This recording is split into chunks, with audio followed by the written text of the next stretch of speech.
I don't want to set the world on fire. I just want to start a flame in your heart. In my heart I have but one desire, and that one is you. No other will do.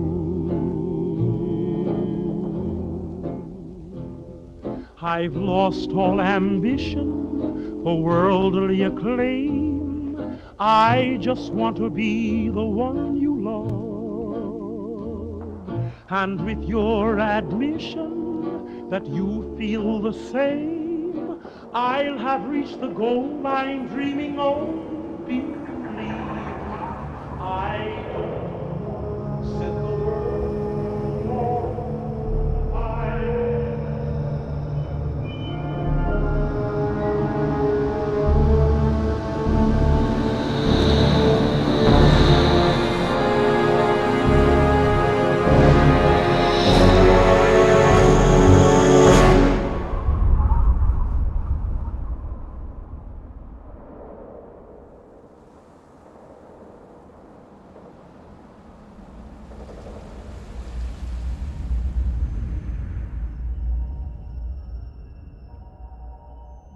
Krieg.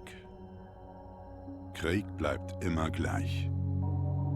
Seit Anbeginn der Menschheit, als unsere Vorfahren erstmals die mörderische Kraft von Stein und Knochen entdeckten, wird Blut vergossen. Im Namen Gottes, der Gerechtigkeit oder einfach aus tobendem Wahnsinn.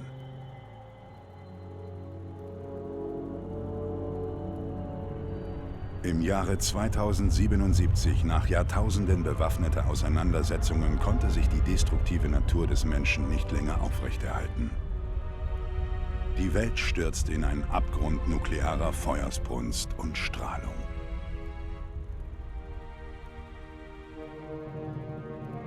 Aber es war nicht, wie einige prophezeit hatten, das Ende der Welt.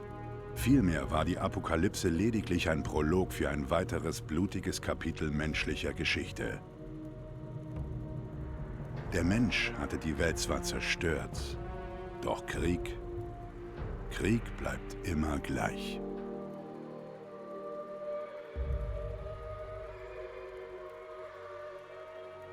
Anfangs blieb Tausenden der Horror des Untergangs erspart, weil sie Zuflucht in gewaltigen unterirdischen Schutzräumen, den Vaults, gefunden hatten. Doch als sie wieder nach oben kamen, wurden auch sie von der Hölle des Ödlands empfangen. Alle, außer die in Vault 101. Denn an diesem schicksalsschweren Tag, als Feuer vom Himmel regnete, fielen die gigantischen Stahltore von Vault 101 ins Schloss, um sich nie wieder zu öffnen. Hier wurdest du geboren. Hier wirst du sterben. Denn Vault 101 wird nie jemand betreten und nie jemand verlassen.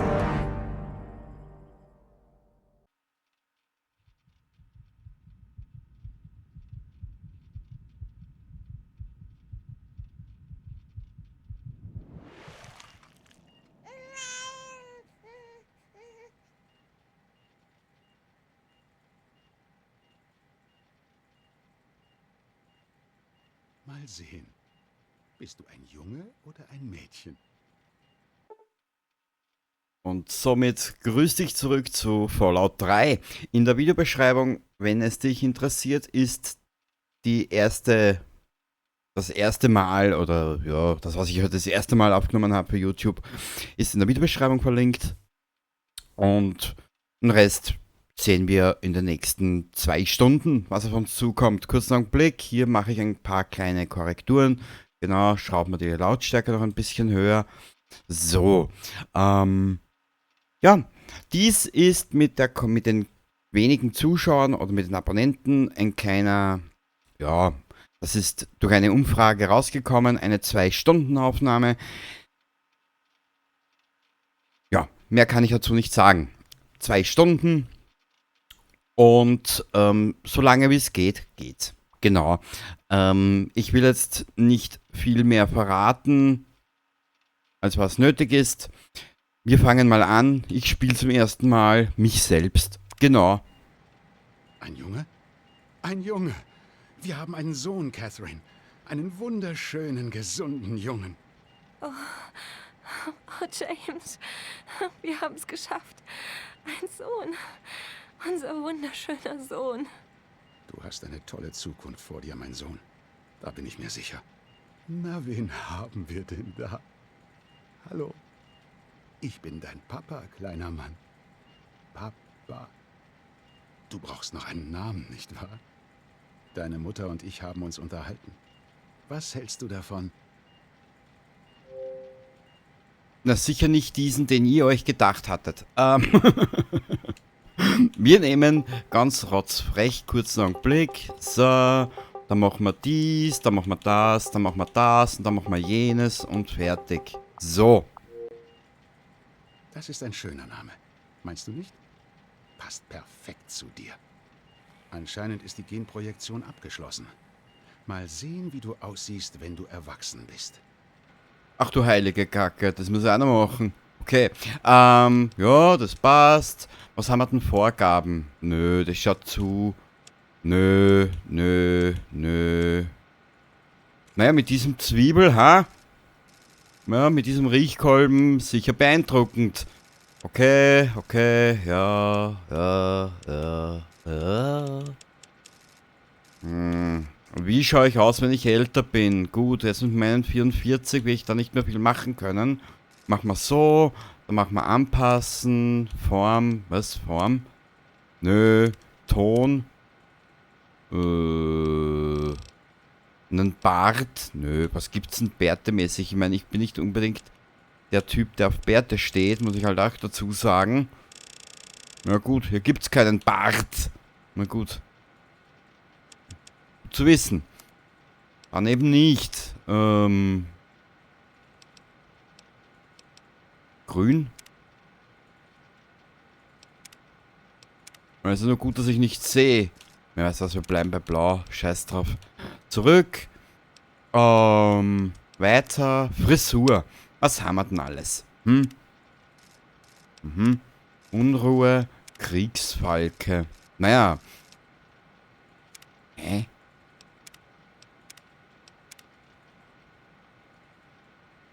Ja, das ist eher ein Punk. Ja, vielleicht bin ich dafür schon zu alt. Ein Zottel, ha? Was hältst du davon? Wie ein Streber. Bürstenschnitt. Sanfte Welle. Oh. Naja, ich habe schon mehr Haar. So ist es ja nicht. Halbglatze. Wüst. Naja. Sieht aus, am Morgen in die Steckdose gegriffen. Pompadour. Nix. Tunnelschlange. Bitte, jetzt haben wir es benannt. Was gibt's denn noch? Highriser. Hey Baby. Strubbel. Gegenwind.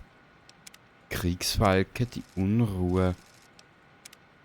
Naja, das sieht halt auch alles aus wie 3-mal gegessen und 4-mal ausgekotzt. Weißt du was, wir nehmen das hier. Ja, das ist... Ja. Haarfarbe, was gibt's denn alles?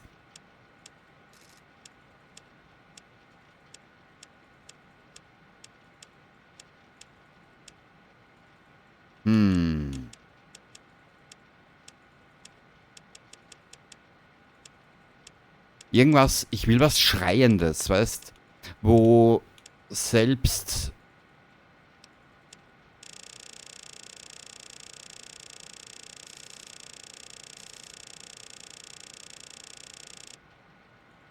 Na bitte, da läuft selbst die Bruderschaft davon.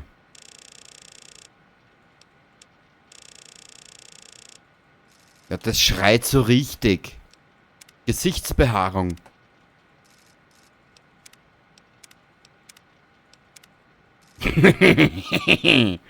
Ja.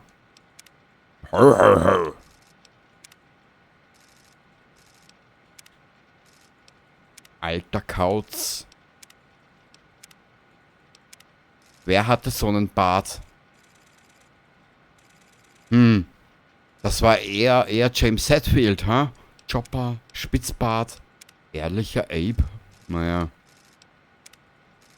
Säbelrassler, Frauenheld.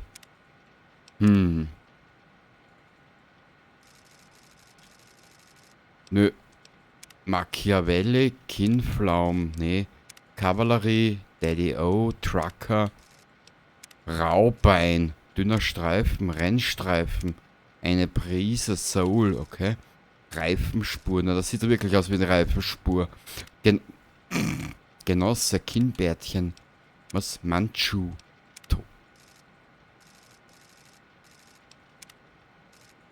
Mephistopheles, Basticool,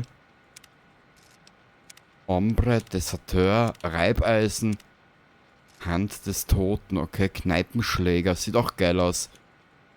Ah, gestrandet, schicker Schurke, glatter Aal, Direktor Cheng, naja. Ronin, alter Samurai, totschick. Weißt was? Zurück. Nein, ich will keinen Bart. Leck mich. Mag ich nicht. Ja, das sieht schon bei weitem besser aus. Genau, also, dieses Gesicht wird im Ödland so ernst genommen werden, dass du dich... Ja. Gefällt ihnen ihre Figur? Ja, ich bin schlank und klein, also drahtig. Passt. Du wirst deinem Papa sehr ähnlich sein. Mir das glaube ich nicht. Siehst du das, Catherine? Oh, sehr, sehr stramm. Da draußen ist eine große Welt voller verschiedener Menschen. Wie steht's mit dir? Was für ein Mensch wirst du werden? Du James? bist einfach... Catherine? James, Catherine! irgendetwas... Sie hat einen Herzstillstand. Ja, Herzmassage beginnen. Das Baby muss hier raus. Schnell! Schnell! 1001. 1002. 1003. Einen Moment, Catherine. Einen Moment, du und ich. Okay. Wir brauchen einen Arzt, keinen Vollkitz. Wenn Sie meine erweiterten Rechte erfüllen, Sieh nicht genau ins Licht, mein Sohn. Das tut in den Augen weh. Daran wirst du dich so unten gewöhnen. das ein Zuhause. Komm hierher, mein Sohn. Komm schon. Komm zu Papa. Sehr gut. Meine Güte. Gerade mal 1 Jahr alt und geht schon wie ein Profi. Deine Mutter wäre stolz auf dich. Hör mal zu, ich weiß, dass du es nicht magst, wenn dich Papa allein lässt. Aber du musst dich einen Moment mit dir selbst beschäftigen. Du bleibst hier, während Papa schnell in sein Büro geht. Ist schon okay, Kumpel. Ich bin gleich zurück. Wenn du wüsstest, wenn ich an Selbstbeschäftigung denke. Für das bin ich noch zu klein. Ja, wie wird das Ganze von sich laufen? Oder von sich gehen? Ja, wir werden es ein bisschen... Ja, wir werden es nicht allzu ernst halten. Man kennt ja Fallout 3. Man weiß ganz genau, worum es geht. Wir werden das Ganze ein bisschen mit einem Klamauk ein bisschen auflockern. Und dann geht's schon.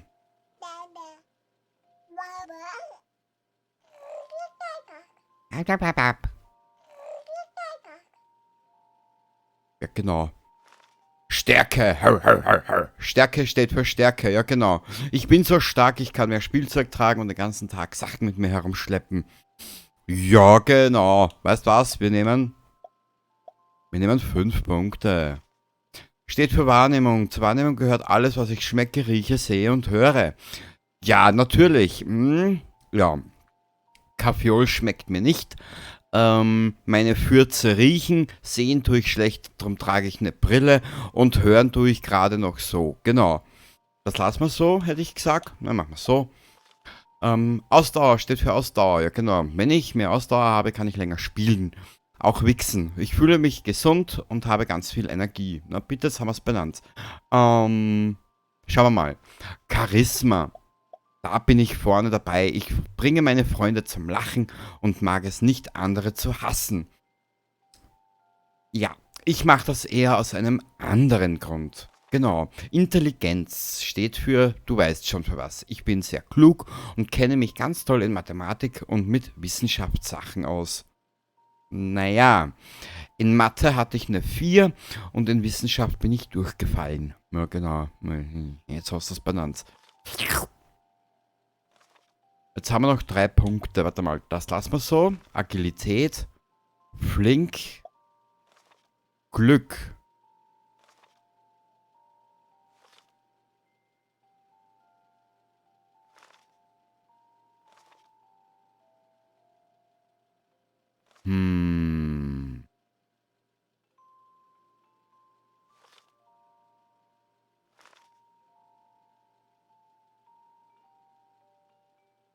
Warte ein bisschen.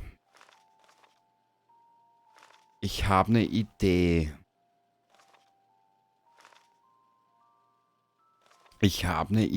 Machen wir so.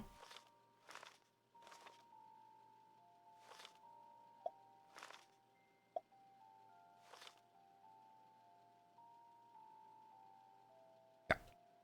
Und einmal X bitte.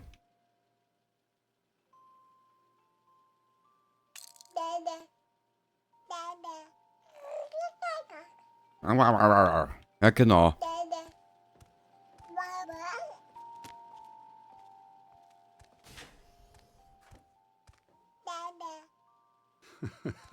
Du bist ein richtiger kleiner Forscher, was? Ja, Geschieht mir recht, weil ich versucht habe, dich einzusperren. ja, Komm hierher. Ich möchte dir etwas zeigen. nein, Siehst du das? ja. Das war die Lieblingsstelle deiner Mutter. Sie stammt aus der Bibel. Offenbarung 21, Vers 6. Ich bin das A und das O, der Anfang und das Ende. Ich will den Durstigen geben von dem Brunnen des lebendigen Wassers umsonst. Sie hat das immer geliebt. Na gut, komm schon. Mal sehen, ob deine kleine Freundin Amata mit dir spielen möchte. Und das ist die Beta von diesem Gezeter, genau.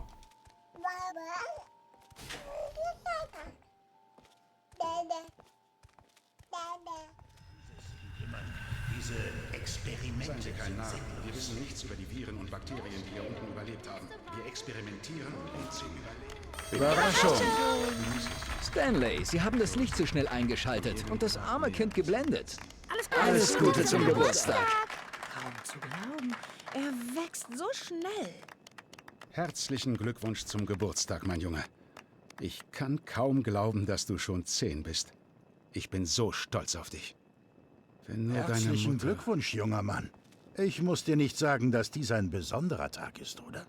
Wenn du hier unten in Vault 10110 wirst, ist es an der Zeit, die ersten offiziellen Vault-Aufgaben zu übernehmen. Bitte sehr. Als Aufseher überreiche ich dir hiermit deinen persönlichen Pip-Boy 3000. Mach dich damit vertraut. Morgen erhältst du deine erste Arbeitsanweisung. Viel Spaß bei deiner Party. Du wirst nur einmal 10. Genieß es. Oh Mann, du hast ein...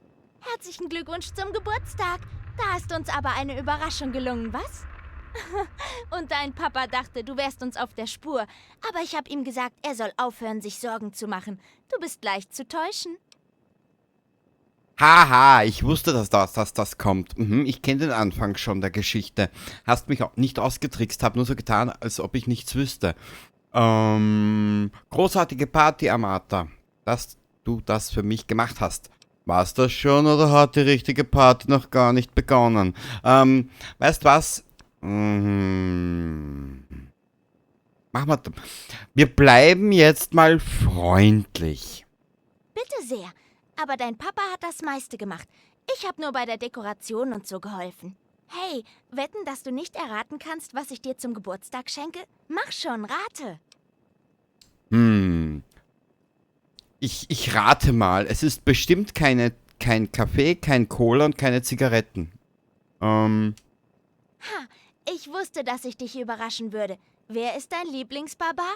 Genau, Grognack. Ausgabe 14 und ohne fehlende Seiten. Ich habe ihn in einer Schachtel mit alten Sachen meines Vaters gefunden. Ob du's glaubst oder nicht. Er und Comicbände. Jeder war wohl mal 10. Naja, du solltest dich jetzt wieder unter deine Gäste mischen. Wir reden später, okay? Herzlichen Glückwunsch zum Geburtstag. Pip-Boy, ich wäre auch gerne 10. Hey, danke für die Einladung. Echt coole Party und so. Ich weiß, dass, Butch und ich dich mobben, aber das nimmst du doch alles nicht so ernst, oder? Naja, herzlichen Glückwunsch und so. Ich gehe dann mal besser zurück, weißt du? Ja. Wenn die Zeit reif ist, schlage ich dir einfach in die Fresse. Alles Gute zum Geburt. Ich hoffe, du weißt die Mühe zu schätzen, die Amata in deine Party gesteckt hat. Sie scheint dich zu mögen, aus irgendeinem Grund. Natürlich mag sie mich, ich bin doch so charmant. Das hat sie gut gemacht, aber man hätte schon etwas mehr helfen können. Natürlich mag sie mich, ich bin doch so charmant. Bilde dir nicht zu viel auf ihre Freundschaft ein, junger Mann. Ich bin immer noch der Aufseher und für diese Vault und ihre Bewohner verantwortlich. Arrrr. Warum stellst du uns Na wart nur ab, wenn ich aufgrund der Story wieder zurückkehre. Zum Geburtstag, Trottelgesicht. Trottelgesicht? Wo ist ein Trottelgesicht? Siehst, ich bin nämlich so blöd, weißt, und spiele das erste Mal mit einem Jungen. Hihihi. Ja, na gut. Warte ein bisschen. Ah, so geht das. Mir gleich mal was überlegen, in welche Dinge wir intervenieren werden, investieren werden. So. Okay, ich habe schon etwas, was wir machen könnten. Ja, ich glaube, wir sind relativ gut eingestellt. Genau. So, nun... Macht dir Spaß hier? Ja, ich habe so viel Spaß, ich scheiß mir in die Hose. Zeit, den Kuchen anzuschneiden. Andy, warte. Hey, herzlichen Glückwunsch zum Geburtstag, Nasenblüten. Wie läuft's, Kumpel? Hey, Alter. Boy, ist es ein 3000A-Modell? Was für ein Haufen Schrott. Ich glaube, man muss den jeden Morgen neu aufziehen. Nee, das ist ein 2000B, du Volltrottel. Nur weil ich zu deiner Party Papa, ich gekommen hab dir bin, doch heißt gesagt, noch lange nicht nicht, zu förmlich dass zu ich mit tun. dir... Ich Komm, weiß, es war nur du hast Spaß. doch immer Ach, tolle Aber ich nö. Ideen. bin mir nicht sicher, ob es die Ja, anderen auch jetzt wissen. habe ich was. Die Wisst ihr, was das Schöne ist, einen Jungen zu spielen? Ihr lernt mich endlich kennen. Haha! Dass das Leben nicht nur aus Spaß und Spiel besteht. Macht's Spaß? Mal zu dieser alten Schabracke. Und, macht deine Party Spaß? Schon 10 Jahre alt, kaum zu glauben. Fühlt sich an wie gestern, als dein Papa hier eintraf. Ach du meine Güte, hör nur mein Geschwafel. Du wartest sicher schon auf dein Geschenk, was? Ich hoffe, Sie bringen mir was Besseres als letztes Jahr. Ja, gnädige Frau. Oh, Sie hätten mir doch kein Geschenk mitbringen müssen, Miss Palmer. Papperlapapp, welches 10-jährige Kind mag denn keine Geschenke? Ob du's glaubst oder nicht, auch ich war mal 10. Damals war die Vault wirklich überfüllt. Nicht so wie heute. Es gibt nur noch wenige junge Leute, aber ich schweife schon wieder ab und du hörst so höflich zu. Bitte sehr, ein Süßgebäck, das ich heute Morgen für dich gebacken habe. Allein für dich. Heute musst du nicht teilen. Wow. Bin heißt Spaß, noch lange verstehst nicht, du? dass ich mit dir Solltest du reden auch muss. mal Das sind ja keine Falten, das sind ja eher Schluchten. Schaut mal. Mit dem Pip-Boy siehst du Naja. echt erwachsen aus. Wer bist Na, du? macht Spaß? Herzlichen Glückwunsch zum Geburtstag, Söhnchen. Ja, danke, Papa. Die zweite. Ich auch nie. Ich hab Hunger. Und dieser doofe Roboter hat den Kuchen zerstört. Los, gib mir das Süßgebäck, das die alte Lady Palmer dir gegeben hat. Miss Palmer hat gesagt, ich muss nicht teilen, ich habe nämlich Geburtstag. Wie wär's, wenn wir teilen? Für jeden die Hälfte, ist doch fair, oder? Du kannst es haben, Süßgebäck ist sowieso nicht mein Ding. Sicher, Butch, auf das Süßgebäck spucken und es ihm geben. Verkrümel dich, Butch, du kannst mein Süßgebäck nicht haben. Sie ist hungrig, also hat deine Mutter wieder alle Rationscoupons versoffen. Rede nicht von meiner Mutter, du kleiner Punk. Gedacht. Und jetzt wünsche ich dir viel Spaß. Danke, dass Sie gekommen sind, Butch, Stanley. was glaubst du da zu tun? Lass ihn in Ruhe. Viel um die Ohren habt. Bist du in Ordnung, Ich hoffe, Kleiner? es ist alles. Er hat dir doch nicht wehgetan, Klar, oder? keine Sorge, ich und Andy haben letzte Nacht alles repariert. So gut wie neu. Ich Ich mache mir keine Sorgen. Sie können alles reparieren, oder? Sorry dafür. Aber schön, dass Sie es geschafft haben. Alles Gute zum Geburtstag. Und? Gut. Ein Aha. weiterer... Was ist eigentlich Butchs Problem? Ich fasse es einfach nicht, dass er an deinem Geburtstag einen Streit anfangen wollte. Was für ein Arsch. Er hatte Glück, dass Gomez den Kampf stoppte, bevor ich ihn wirklich erwischte. Der Penner hat versucht, mir mein Süßgebäck zu klauen. Mama, ein Fehler. Du weißt, wie leicht man Butch wütend machen kann.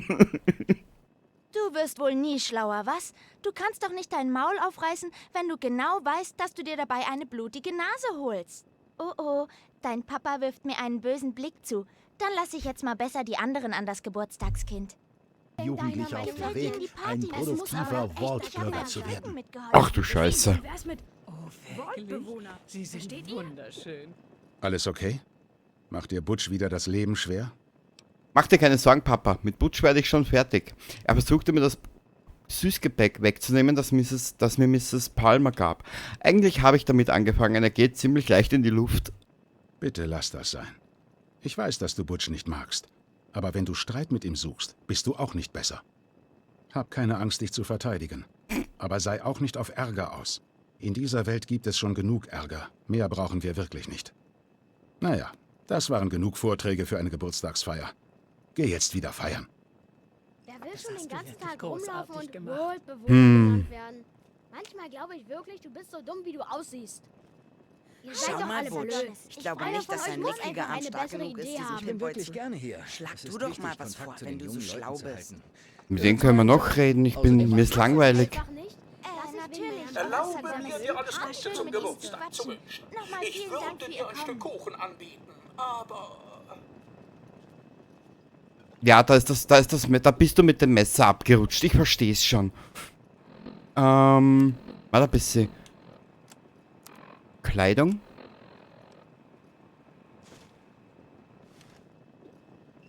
So, Macht es Spaß hier? bisschen Musik wäre geil. So ein bisschen Heavy Metal oder Hard Rock oder Alles sonstiges. Gute zum Geburtstag. Ja, danke, Meister. Seid doch alle blöd. Einer von euch muss einfach eine bessere Idee haben. Ich weiß nicht. Euch gefallen meine Ideen doch sowieso nicht. Sag mal.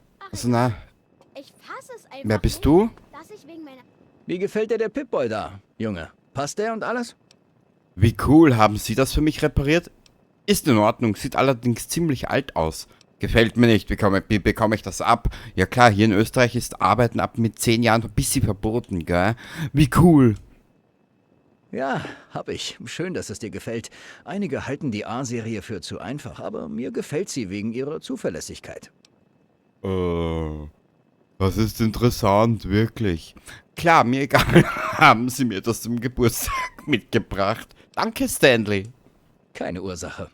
Ach ja, fast hätte ich's vergessen. Herzlichen Glückwunsch zum Geburtstag. Es ist nicht viel, aber ich hoffe, dir gefällt's. Ja, danke schön, Meister. Oh, Baseballmütze, gleich noch besser. Nahkampfwaffen +5. Kann man das? Haha. Wie läuft's, Kumpel? Vielleicht die Waldratten. Hört sich doch gut an, oder Jungs? Okay. Du mit deinen Schlägen. Jetzt kann ich mich ein bisschen mit der Steuerung auch fast Halt's Maul und lass mich einen auseinandersetzen. Moment nachdenken. Amata? Macht's Spaß? Ich hoffe... Los, misch dich unter. Ja, ich will mit keinem mehr reden, ich will Hau ab, weiterkommen. Furzatem. Naja. Jonas? Hey Doktor, wir sind hier unten bereit. Diese Party ist echt. Nett. Für ein Kleinkind jedenfalls. Ballons, Partyhüte. Aber nicht so cool wie meine Party. Weißt du noch, wie Andy Zaubertricks vorgeführt hat? Und wie wir alle Mutantenjagd im Atrium gespielt haben? Ach ja, du warst nicht zu meiner Party eingeladen. Tja, echt schade, Mann. War echt lustig. Danke. Tja. Ich schicke ihn runter. Ich hätte jetzt was sagen können, das wäre aber nicht jugendfrei gewesen. Hihihi. Hey, das war Jonas auf der Sprechanlage. Er und ich haben uns da eine kleine Überraschung ausgedacht. Jonas wartet unten auf der Reaktorebene auf dich. Geh schon mal. Ich glaube nicht, dass sich jemand beschweren wird, wenn du mal kurz weg bist. Ja, ich gehe aufs Klo kotzen. Oder sind Ratten nicht tough genug? Aber dein Papa hat Das gefällt mir. dass wir in ein... Reaktorebene. Ach du meine Güte. Herzlichen Glückwunsch zum Geburtstag, Schätzchen. Meine Güte, ich hoffe, ich habe die Party nicht verpasst. du hast alles verpasst. Ja, mein Papa und der Martha haben eine tolle Party für mich organisiert. Nicht wahr? Ich bin kein Mädchen und ich bin keine 5, also nenn mich nicht so. Ja, kann ich jetzt mein Geschenk haben? Nehmen wir das erste. Wie die Zeit vergeht. Schon 10 Jahre alt. Ich kann mich noch daran erinnern, deinem Vater beim Windelnwechseln geholfen zu haben. Und jetzt sieh dich an. Ein großgewachsener 10-Jähriger mit eigenem Pip-Boy. Weißt du, was ich aufgrund dieses besonderen Anlasses getan habe? Ich habe dir ein Gedicht geschrieben. Nur für dich. Ach du meine Ich hoffe, Güte. es gefällt dir. Oh. Mir fehlt der Alkohol, drum bin ich nicht ganz dicht. Jetzt schrieb die mir glatt ein Gedicht. Danke, ich werde es immer im Herzen tragen. Ist das alles? Natürlich. Geh schon, Liebling. Ich wünsche dir einen wunderschönen Geburtstag. Einen Moment nachdenken. Ja, bis zum nächsten Mal, wenn ich 40 bin. Hä? Müssen wir hier lang? Nee. Wo müssen wir denn hin? Ach so.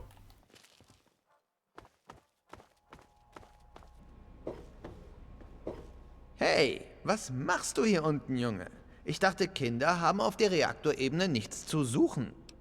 Ich will mich nur verstrahlen lassen für eine strahlende Zukunft. Hey, entspann dich. Ich wollte dich nur ärgern. Du bist jetzt 10, da musst du nicht mehr auf den Quatsch von den Erwachsenen hören. Alles klar? Warte nur noch 1 Minute. Ich glaube, dein Papa will dir deine Überraschung persönlich geben. Der Pinky und der Brain. Bereit für eine Überraschung? Ja, natürlich. Der Aufseher hat dir deinen Pip-Boy gegeben und du bist alt genug zum Arbeiten. Dann bist du wohl auch alt genug hierfür. Hier, ein eigenes Luftgewehr. Ist ein bisschen alt, sollte aber einwandfrei funktionieren. Jonas hat es hier unten gefunden. War in schlechtem Zustand. Hat uns gut 3 Monate gekostet, um die fehlenden Teile zu finden. Hast du eine Ahnung, wie schwer es ist, so eine kleine Feder zu finden? Was für ein Glück, dass Butch sein Springmesser verlegt hat. Also, was meinst du? Willst du es versuchen? Was darf ich denn so umlegen? Cool jetzt. Es ist nur ein Luftgewehr, aber auch kein Spielzeug. Probieren wir es aus. Jonas und ich haben eine gute Stelle gefunden. Mir nach.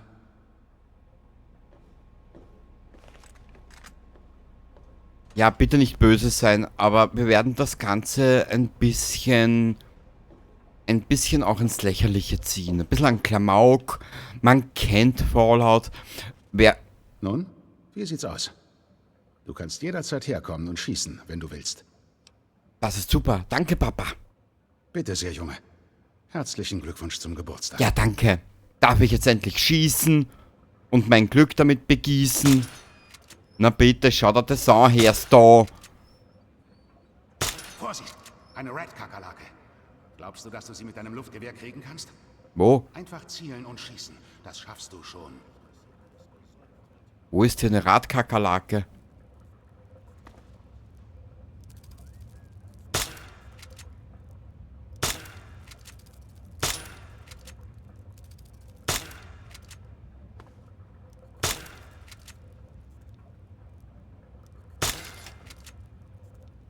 Einen EP, jawohl.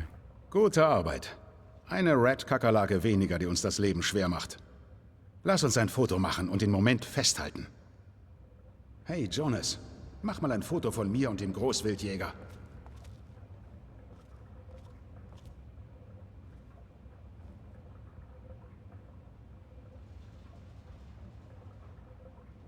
Lächeln. Ah!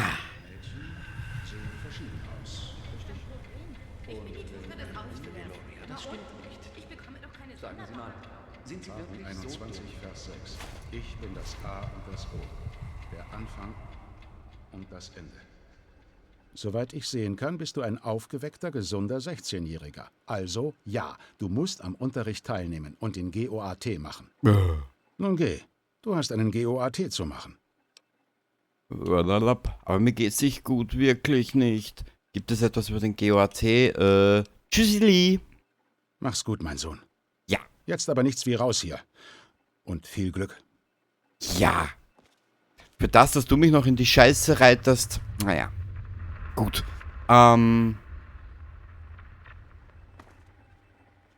Wackelpuppe. Seolab, die Inschrift auf dem Sockel lautet: Der Schlaue weiß, dass ein Verband die Wunden nur verbirgt. Ihre Fertigkeit wurde dauerhaft um 10 Punkte erhöht. Der ist leer. Guten Morgen. Uah. Bist vorbeigekommen, um deinem alten Herrn vor dem Unterricht einen Besuch abzustatten, was? Ja. Ich wollte mir die guten Röntgenbilder ansehen, damit ich sehe, wie ich wie mein Herzen wie ich von innen aussehe und von innen her verrecke. Auf dem Weg, ihr blöden Tunnelschlangen! Ich kann dir mal eine richtige Tunnelschlange zeigen, Amata. Mein Gott, Butch, warum lässt du mich nicht einfach in Ruhe? Was willst du machen, Amata? Ja? Was ist? Anscheinend macht es dir Spaß. Tunnelschlangen. Anscheinend macht es dir Spaß. Du hast den Nagel auf den Kopf getroffen. Und wenn du weißt, was gut für dich ist, ziehst du Leine. Niemand legt sich mit den Tunnelschlangen an. Besonders nicht dieses hochnäsige kleine Papa-Mädchen. Sprache 67. Probieren wir's. Ich kann nicht speichern. Scheiße! Wenn du sie weiter belästigst, wird sich der Aufseher um deine Gang kümmern. Probieren wir es. Schauen wir mal, ob wir mit der Sprache schon relativ weit sind. Als ob ich mich mit einem kleinen Hans Wurst wie dir abgeben würde. Verzieh dich, Scheiße. Poindexter. Scheiße, das klappt noch nicht. Vielleicht kann ich helfen. Sie achtet sehr auf ihr Gewicht. Lass sie in Ruhe. Und wer bist du? Ihr Freund? Ha! Wenn du so weiterredest, Junge, schicken wir dich mit ein paar Knochenbrüchen zurück zu deinem Papa, damit er dich wieder zusammenflicken kann. Vielleicht kann ich... Mich kotzt das an, dass die Sprache noch nicht ganz so hinhaut, wie ich mir... das wird dann auch kommen. Das soll wohl ein Witz sein. Kommt schon, Tunnelschlangen. Diese Knalltüte braucht noch eine Lektion. Da feuert Butch, einer auf hör mich. auf! Lass ihn in Ruhe! Ein harter Bursche, was? Der braucht noch einen Schlag. Der braucht noch einen Schlag. Unsere Heizung macht mal wieder Probleme. Was, wirklich? Mit den Tunnelschlangen legt man sich besser nicht an. Der braucht noch einen Schlag. Tunnelschlangen sind die Großen. Der Verlierer macht in die... Ich wurde getroffen! Kommt schon, Tunnelschlangen.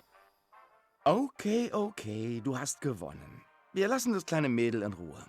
Du bist sowieso nur eine Zeitverschwendung. Kommt schon, Tunnelschlangen. Wir hauen ab. Nun, was immer du sagst, Butch. Du bist der Boss. Danke. Es leben die Tunnelschlangen.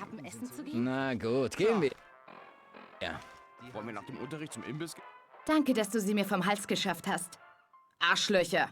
Ich habe keine Ahnung, warum sie mich nicht in Ruhe lassen. Vielleicht, weil mein Vater der Aufseher ist. Diese Idioten. Nee, das kann ich dir schon sagen, Mädchen, warum sie dich nicht in Ruhe lassen. Die haben gerade entdeckt, was man mit der Schlange zwischen den Beinen noch tun kann, außer aufs Klo gehen. Aber wie funktioniert jetzt da? Warte mal kurz. Ja, so sehen wir aus. Mama mia, wir sind zu brav, oder? Wir sehen ja aus wie so ein Bankscheißer. Naja. Naja, gut. Warum nicht? Procreation is your civic duty. Duty. Nun, Sie haben es geschafft. Sind Sie bereit für den GOAT? Keine Sorge, so schlimm ist er nicht. Da muss leider jeder durch. Darf ich zuerst aufs Klo, bitte? Klar, ich bin bereit. Ich wette, ich schaffe das mit links. Was soll das? Muss ich diesen dummen Test echt wieder mehr Ja. Sicher wirst du das. Besonders, wo es alles Multiple-Choice-Fragen ohne falsche Antworten sind. Wir beginnen, sobald jeder seinen Platz gefunden hat. Viel Glück. Setzen Sie sich bitte, damit wir beginnen können. Arrrr. Nun, jetzt wo alle den Klassenraum gefunden haben, können wir ja endlich beginnen. Bitte quatschen Sie nicht und halten Sie Ihre Augen auf sich selbst gerichtet. Ja, ich spreche mit Ihnen, Mr. Deloria. Alles klar, Mr. Brutch. Es sei denn, es hat noch jemand anders aufschlussreiche Kommentare. Dann können wir beginnen. Frage 1. Ein hektischer Vault-Wissenschaftler läuft auf Sie zu und schreit: Ich werde meinen Quantenharmonisator in Ihre Photonenresonanzkammer stecken. Wie lautet Ihre Antwort? Aber Doktor, würde das keine parabolische Destabilisierung der Spaltungssingularität verursachen? Ach ja, danke, gleichfalls, Kumpel. Sie sagen nichts, sondern schnappen sich ein herumliegendes Rohr und schlagen dem Wissenschaftler damit auf den Kopf, um ihn ins Land der Träume zu schicken. Wenn Sie das richtig verstanden haben, wollte er die Wolte in die Luft jagen. Sie sagen nichts und hauen ab, bevor der Wissenschaftler fortfahren kann. Da wir ja, weißt was, Sie sagen nichts, blablabla, wir nehmen das mit dem Luft in die Luft jagen. Frage 2. Während ihrer Tätigkeit als Praktikant in der Klinik stolpert ein Patient mit einer seltsamen Fußinfektion durch die Tür. Die Infektion breitet sich mit alarmierender Geschwindigkeit aus, aber der Doktor ist mal eben rausgegangen. Was tun Sie? Sie amputieren den Fuß, bevor sich die Infektion noch weiter ausbreitet. Sie rufen nach Hilfe. Sie versorgen den infizierten Bereich so gut wie möglich medizinisch. Na gut. Sie beruhigen den Patienten und sehen einfach zu, wie sich die Infektion ausbreitet.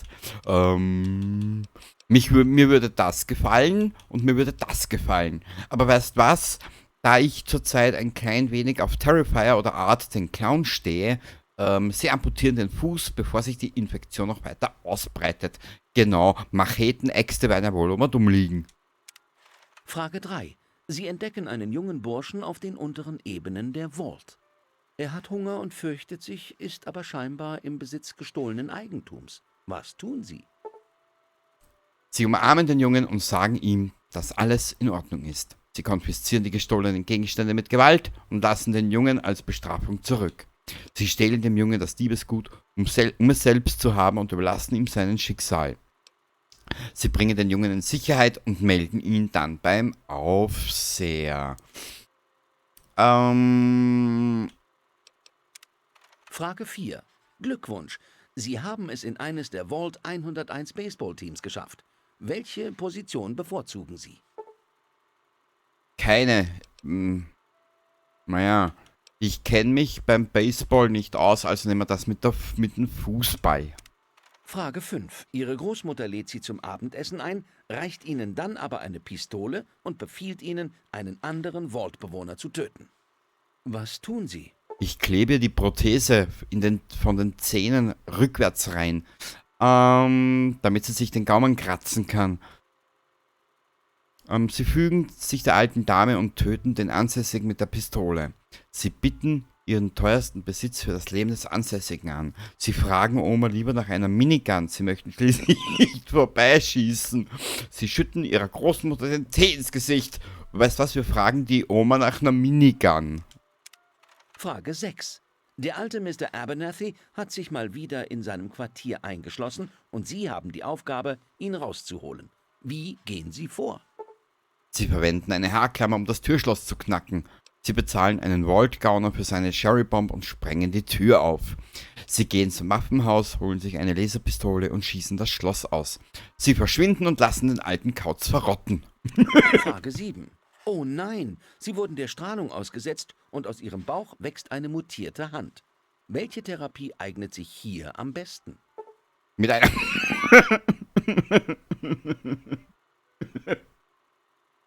mit einer Kugel in den Kopf. Mit großen Dosen Antimutagen-Wirkstoffs. Beten, vielleicht verschont sie Gott im Austausch gegen ein Leben voller frommer Hingabe. Sie entfernen die Mutation mit einem Präzisionslaser. Mit einer Kugel in den Kopf. Frage 8.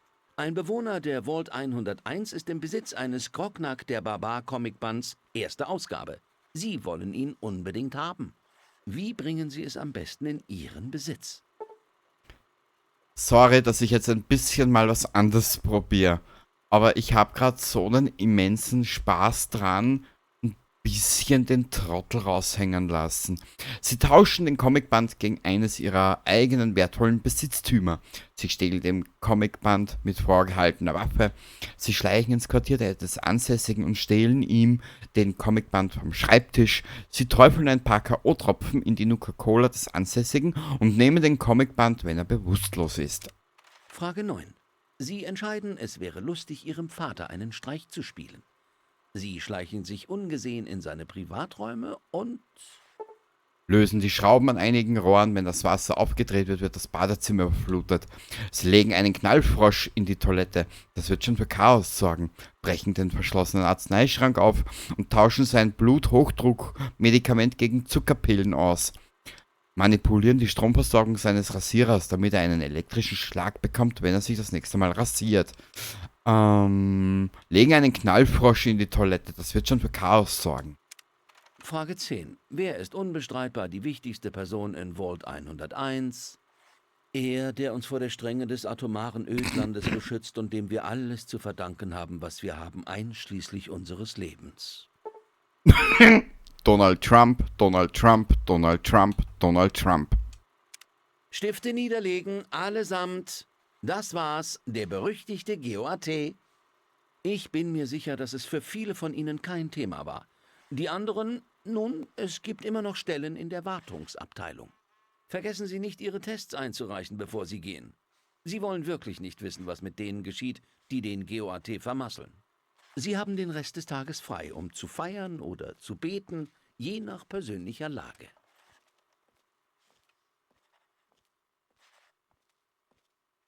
Ja. Ich will trotzdem gehen. Ich will endlich raus aus dieser Hölle hier. Sieht aus, als ob der Imbiss einen neuen Frittierkoch bekommt. Ich sag nur eins. Sachte mit dem Senf und extra Gewürzgurken. Junge, der war sogar gut. Wow, das wollte ich schon immer sein. Meine Träume sind endlich wahr geworden. Egal, habe nur beiläufig geantwortet. Sind Sie an dem Job hängen geblieben? Das kann gar nicht sein. Dieser bescheuerte Test hat voll daneben gehauen. Wow, das wollte ich schon immer sein. Ja, es ist erfrischend, so viel jugendlichen Enthusiasmus zu sehen. Gut zu wissen, dass der GOAT seine Sache hin und wieder mal richtig macht. Man weiß ja, was über Affen und Schreibmaschinen gesagt wird. Nun, ich freue mich, dass für Sie alles so gut gelaufen ist. Ich hoffe, dass Ihre Klassenkameraden Ihre Ergebnisse nur halb so befriedigend finden. Große Waffen, Nahkampf, Kampf, waffenlos. Nee, aber das will ich ja alles nicht. Und zwar folgendes. Ich habe mir was überlegt. Fertigkeit falschen beeinflusst die Ein- und Verkaufspreise von Gegenständen. Je stärker die Ihnen ausgeht, desto weniger kosten im Allgemeinen die Gegenstände, die Sie kaufen möchten.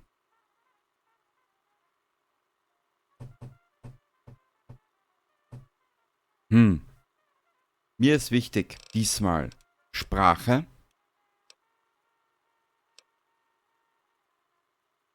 kleine Waffen,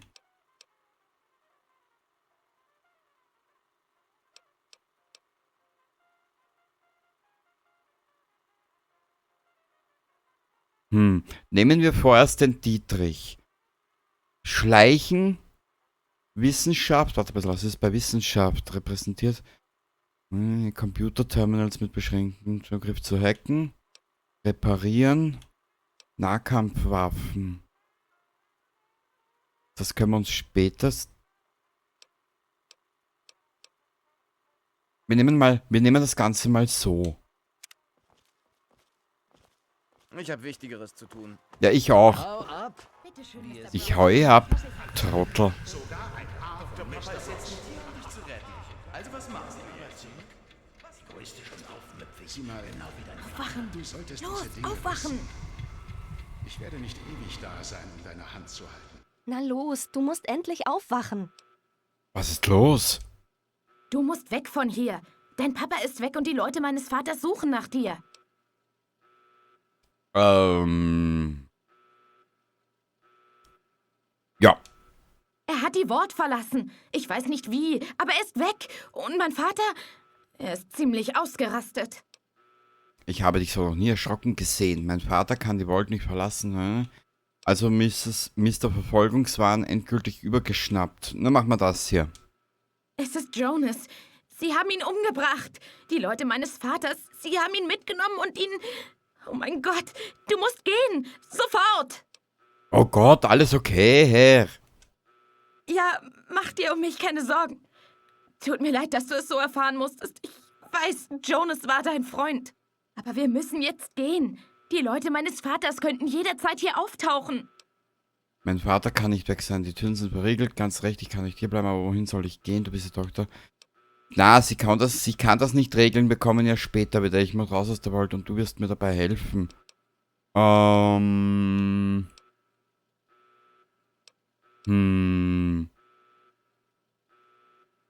jetzt vertraust du mir nicht mehr. Denkst du, es war einfach für mich hierher zu kommen? Mit all den Red-Kakerlaken und den Sicherheitsleuten? Tut mir leid, Amata. Ich verstehe es ja. Bla, Es muss bla, echt bla. krass sein, aufzuwachen und zu erfahren, dass dein Papa weg ist und alles drunter und drüber geht. Hör mal, ist sicher nicht meine Angelegenheit. Aber hat dir dein Vater nichts von seinen Plänen erzählt? Nein. Nein. Oh, das tut mir leid. Ja. Sicher hatte er seine Gründe. Bestimmt. Vielleicht hätte Jonas es dir alles erklärt. Es spielt aber keine Rolle. Ich kann bei der Flucht helfen. Ich habe meinen eigenen Plan. Die Maden, die an ihm knabbern, könnten es mir erzählen. Wie? Es gibt einen geheimen Tunnel, der vom Büro meines Vaters direkt zum Ausgang führt. Du musst den Computer in seinem Büro hacken, um ihn zu öffnen. Hier, damit kommst du in sein Büro. So komme ich jedenfalls immer rein. Hört sich nach einem guten Plan an. Los geht's! Ach, noch was. Ich habe die Pistole meines Vaters gestohlen. Ich hoffe zwar, dass du sie nicht brauchen wirst, aber hier ist sie. Danke, Herr Martha. Ich werde sie gewiss brauchen. Ich werde versuchen, dich am Ausgang zu treffen. Nimm dich vor dem Sicherheitsdienst in Acht. Viel Glück. Hui! Weg ist sie. Dich an der Vaulttür treffen, wenn ich kann. Brauchen wir alles nicht? Nee, brauchen wir auch nicht. Was ist hier? Ja, weißt du was? Wir nehmen es einfach mit. Wir verscherbeln es irgendwann.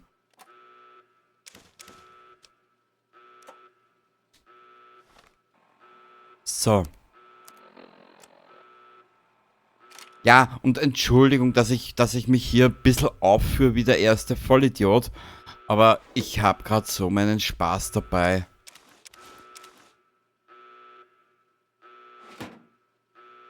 So. Kleidung. Nahkampfwaffe +2. Dietrich und Reparieren +5. Okay. Nahkampfwaffe, Sprache +2. Okay, passt.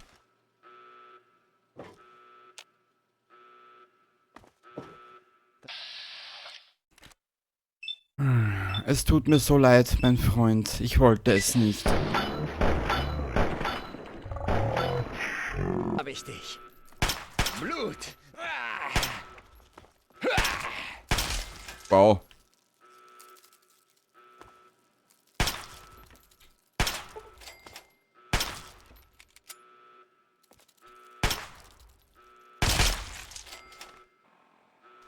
Ich sollte ein bisschen Munition sparen. Ja, vielleicht hat er was dabei. Polizeiknüppel, die können ja alle nix. Naja. Alter, was ist denn das für eine Scheiße? Die haben ja nicht einmal Dings dabei. Nicht einmal Munition, hä?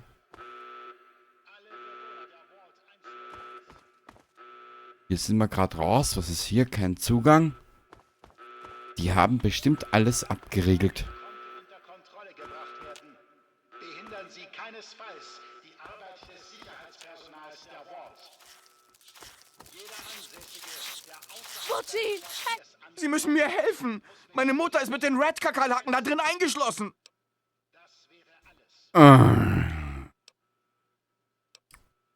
Ja, schauen wir mal. Nein, ich kann da nicht nochmal reingehen. Es ist so dunkel da drin. Auch gibt's da Red-Kakerlaken. Willst du mir sagen, dass du Angst vor der Dunkelheit hast? Nein, es ist nicht die Dunkelheit. Es sind die Red-Kakerlaken. Ich hasse sie. Ich wollte noch mal zu ihr, wirklich. Aber es ging einfach nicht. Du wirst mir helfen. Sie wird da drinnen nicht länger durchhalten. Kannst du sie nicht schreien hören? Deine Mama ist schon verloren. Beeil dich lieber, bevor sie dich auch kriegen. Du bist groß, die sind klein. Geh jetzt rein und mach sie Platz. Sei ein Held. Weißt du was? Du hast recht. Ich werd mit ihnen fertig. Es leben die Tunnelschlangen. Helfen Sie mir! Butchi, helfen Sie mir! Au, das tut weh! Ah, aufhören! Aha. Wir haben es geschafft! Meiner Mutter wird nichts passieren! Sie sind der beste Freund, den ich je hatte, Mann! Hey, ich weiß ja, dass es nicht viel ist, aber ich will Ihnen meine Tunnelschlangenjacke schenken. Na los, nehmen Sie sie schon. Aha, und was kann die? Nahkampfwaffe +5. Ach du heilige Grützenberger Kacke. Warte ein bisschen, wie schaut denn unser Charakter jetzt aus? Wahrscheinlich wie ein Dulli. Naja, hier brauchen wir ja keine Sprache an und für sich. Wir brauchen ja jetzt etwas mit Durchschlagskraft. Neben Klo werden wir nichts finden. Jetzt hätte ich fast den Deppen erschossen. Naja. So schau ich eh aus.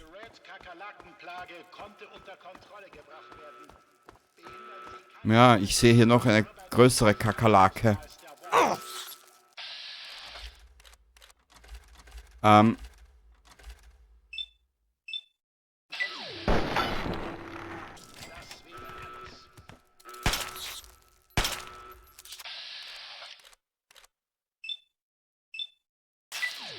Ich wollte eigentlich Munition sparen, aber scheißegal.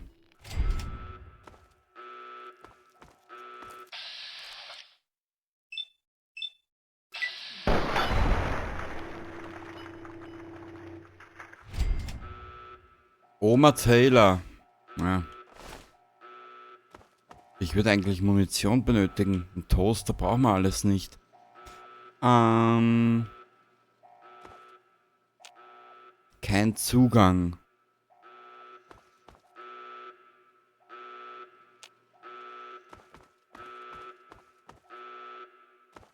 Also hier können wir überall nicht rein. Müssen wir darauf.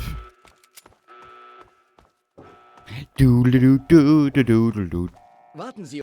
Sie können von Glück reden, dass ich es war, der Sie gefunden hat. Die anderen sind nicht so nachsichtig. Ich weiß nicht, was Sie vorhaben und ich will es auch nicht wissen. Verschwinden Sie einfach von hier, dann werde ich so tun, als hätte ich Sie nie gesehen. Danke, Officer Gomez. Ich konnte Sie schon immer gut leiden. Und ich tue so, als ob Sie nicht für einen verrückten Massenmörder arbeiten. Glauben Sie mal nicht, dass ich das nicht weiß. Warum denken Sie wohl, lasse ich Sie gehen, hm? Ich nehme an, Sie versuchen Ihrem Vater nach draußen zu folgen.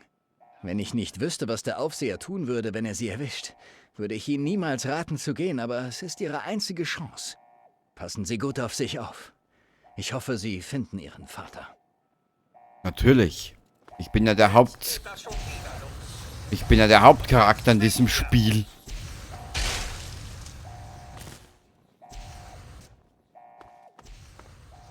Was haben wir hier noch alles herumliegen? Munition ist wichtig.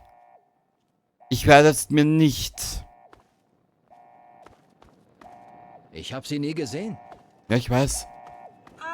Sie sind derjenige, nach dem alle suchen, nicht wahr? Na, es geht mich ja nichts an. Ihr Vater hat sich immer gut um uns gekümmert. Dem werten Herrn Vater, den Doktor.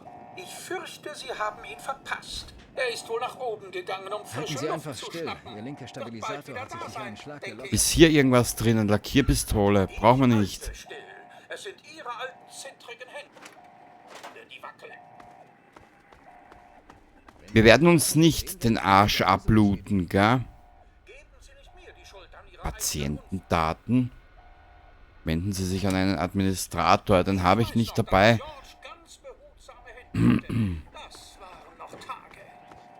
Ich hab's fast geschafft. Das ist nicht der Servomotorschalter. So, Atrium. Wir sollten einfach in unsere Quartiere zurückkehren. Das ist unsere einzige Chance, klar? Wir verschwinden von hier, genau wie der Doktor. Ich werde nicht zulassen, dass uns jemand aufhält. Ich bin's, Tom Holden. Seien Sie vorsichtig. Tom, nein. Ich würde abhauen, Mädchen.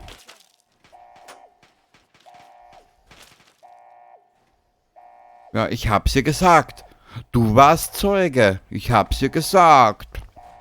Jetzt haben die das Mädchen einfach erschossen. Na gut. Wir werden sie einfach ringsring erschießen. So, Bleistift brauchen wir alles nicht. Brauchen wir auch nicht. Brauchen wir auch nicht.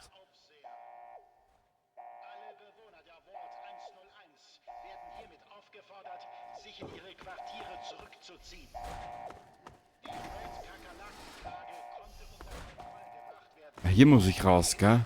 Ja. Stehen bleiben. Im Namen. Stehen bleiben, im Namen des...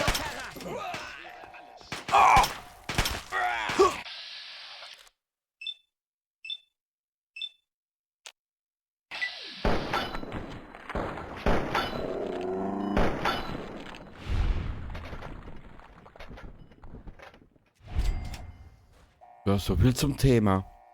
Was hast du dabei? Nix. Hast du was dabei? Nix. Okay? Hast du was dabei? Nimm mal alles mit zum Reparieren.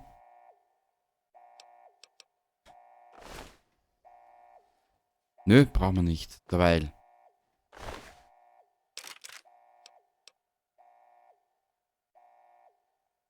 Sicherheitsrüstung. Weißt du was? Wir packen mal eine ein. Hä?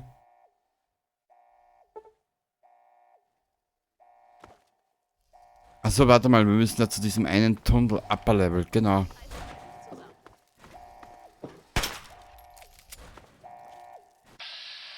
Ich muss erst an die Steuerung gewöhnen.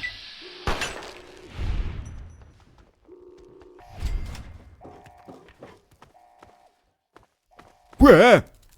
Seid ihr hässlich.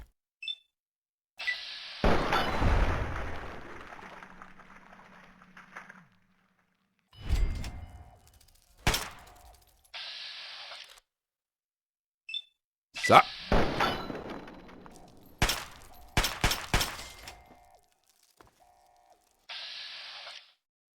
So. Knall drauf, Alter.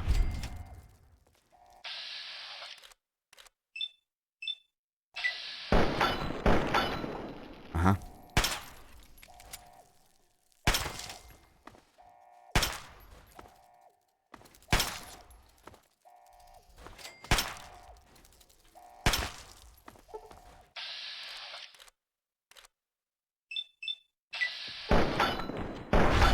Ja, ich weiß, wenn ich den Polizeiknüppel genommen hätte, wäre es wahrscheinlich einfacher gegangen. Aber mein Gott.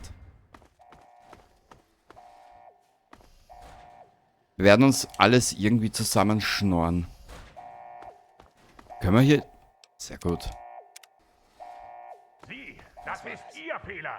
Sie und Ihr blöder Vater. Ja, Er ja. musste unbedingt abhauen, nicht wahr? Er musste unbedingt alle das Leben schwer machen.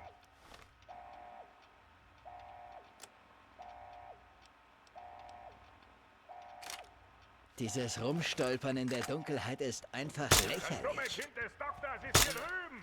Er versucht die Wall...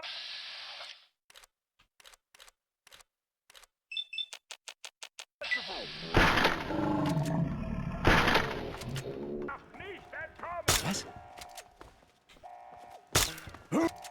Kakerlaken! Der Aufseher duldet dieses Au. Verhalten nicht. Nicht? Ach, schade.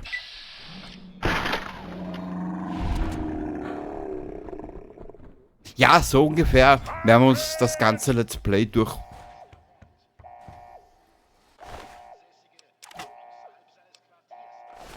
So ungefähr werden wir uns das ganze Let's Play durchärgern. Das dumme Kind des Doktors ist hier drüben. Er versucht die Wall zu verlassen. Er darf nicht entkommen. Brauchen wir nicht? Was hast du? Floyd Lewis. Getönte Lesebrille.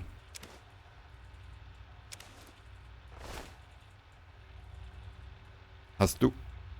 Brauchen wir alles nicht?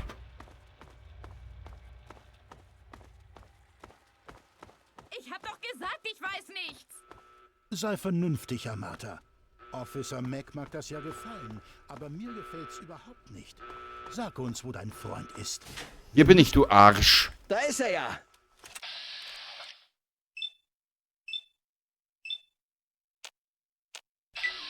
Na, reicht's schon? Oh!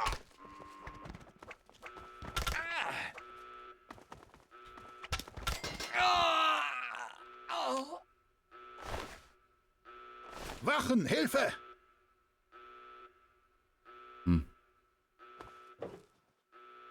Er ist hier. Waffenschrank. Oh. Sie nicht entkommen. Brauchen wir alles nicht. Vorkriegsgeld. Brauchen wir das? Lassen Sie nicht entkommen. Sehr gut. Weg hier. Amata, ich will dich nicht stalken. Wo bist du? Wachen, Hilfe! Officer. Overseer's Office. Das muss hier irgendwo sein. Ah, Jonas. Brille. Notiz von Papa. Stimpack. Wissenschaft +5.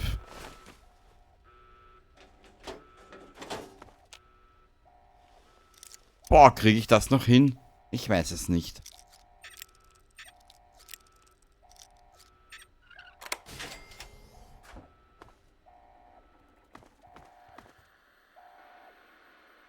Ja, soweit wissen wir schon.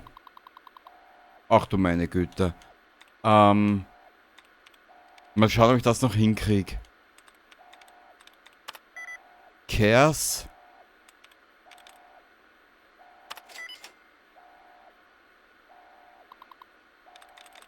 Admin-Anmeldung, Kennwort eingeben. Tunnel des Aufsehers öffnen.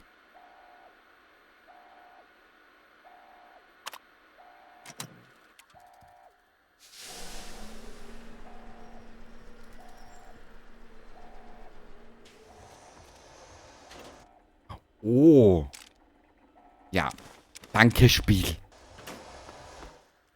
Tschüssili.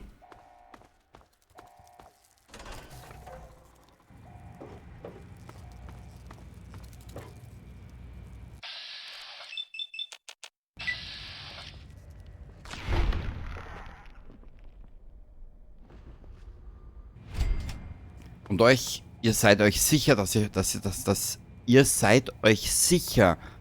2 Stunden durchhält? Naja.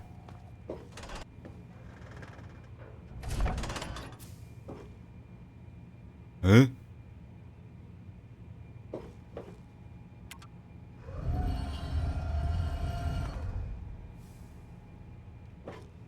Wo ist Amata? Die Amata?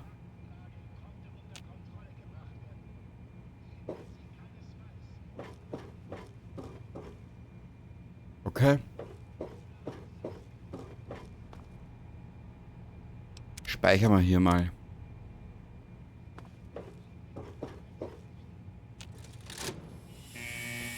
Eröffnet die Vault-Tür. Holt den Aufseher. Diese Tür muss geöffnet werden. Sofort! Oh Gott, du hast es geschafft. Du hast die Tür geöffnet. Mein Gott, ich hatte schon geglaubt, dass das überhaupt nicht möglich ist. Ohne deine Hilfe hätte ich es nicht geschafft. Wenn ich sage, ich werde etwas tun, dann tue ich es auch. Ich kam auch ohne dich zurecht. Naja, gut. Ohne deine Hilfe hätte ich es nicht geschafft. Nein, du hast mich nicht gebraucht.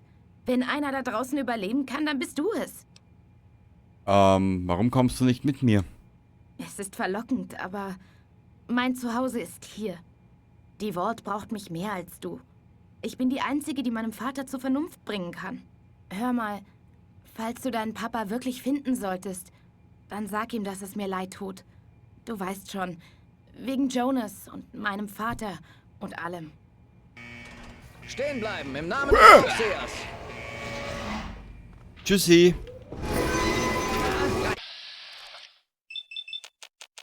Schon? Der Aufseher duldet dieses Verhalten nicht. Muss ich was anderes machen? Habe ich kleidungstechnisch irgendwas? Getönte Lesebrille? Nahkampfwaffen +5, das ist natürlich sehr wichtig.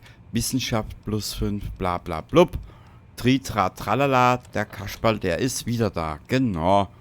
Ja, hilft nichts.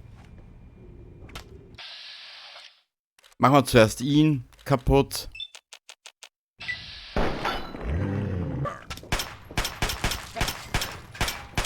Oh!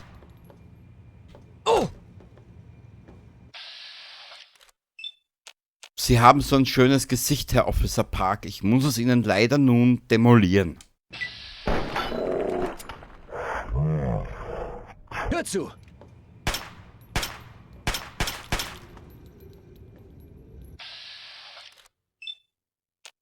Na gut. Wenn er mich gehen lässt, tschüssi.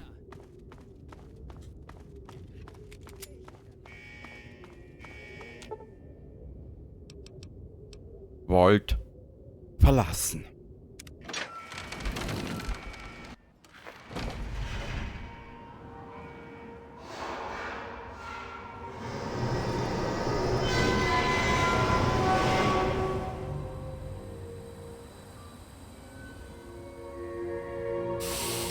Ah, das Ödland. Ah, was für eine herrliche Grütze. Schön, sehr schön.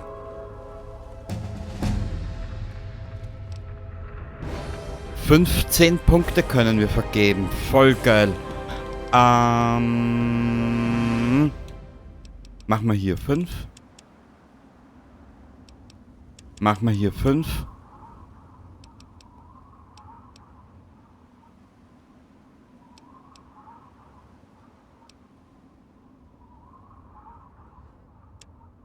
Wir arbeiten uns jetzt langsam hoch bei den Dingen, die ich mir vorstelle.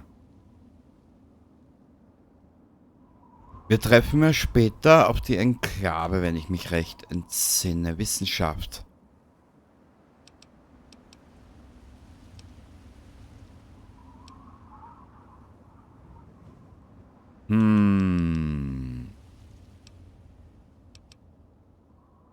Ja, für mich ist momentan eigentlich eh nur das alles, was du jetzt siehst, ist für mich eigentlich momentan eher noch das Wichtigste. Weiter. Ah, das haben gestimmt, aber das habe ich komplett vergessen. Ich drücke jetzt die Aufnahme mal kurz auf Pause und wir sehen uns gleich wieder. So da. Ich habe mich entschieden, es gibt jetzt den Dieb, wo wir 5 Punkte auf Fertigkeiten schleichen und Dietrich noch dazu gewinnen. Heller Kopf. Ich glaube, man kennt die Punkte soweit, oder? Für mich wäre jetzt einfach nur in Frage gekommen, der Waffenfreak oder der helle Kopf. Den Ladykiller werden wir später sicher nochmal bekommen. Wir werden aber vorerst mal den hellen Kopf nehmen. Mit jedem Rang des Extras heller Kopf werden beim Gewinnen von Erfahrungspunkten weitere 10% zu ihren Erfahrungspunkten hinzuaddiert.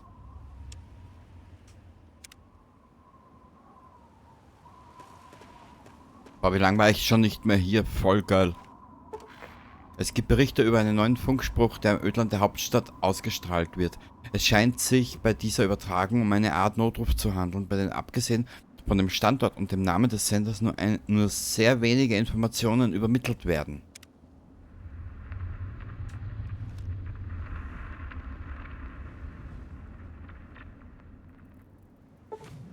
Ein Flussschiff mit Handelswaren von der fernen Halbinsel Point Lookout hat an der Mündung des Potomac angelegt. Ach ja, stimmt. Point Lookout, das habe ich ja komplett vergessen. Das habe ich mal angefangen, aber nie fertig gemacht, kommt mir gerade vor. Der Kapitän bietet jedem Söldner, Schatzsucher oder Abenteurer, der das neue Land erkunden will, eine Passage nach Point Lookout.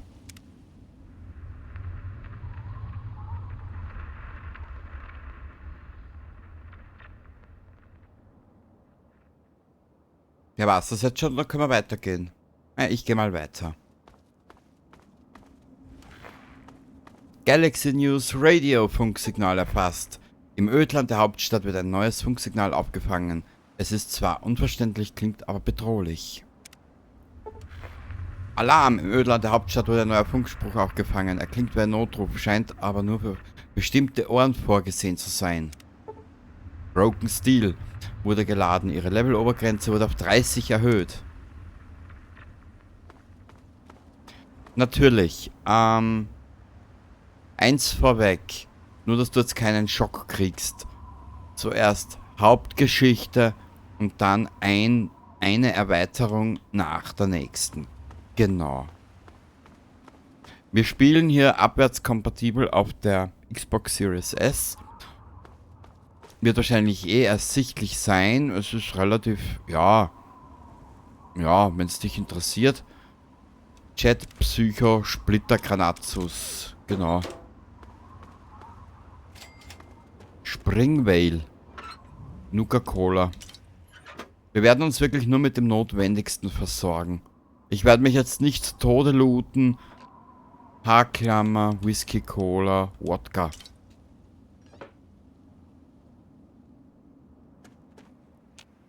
Und nö, mag ich nicht.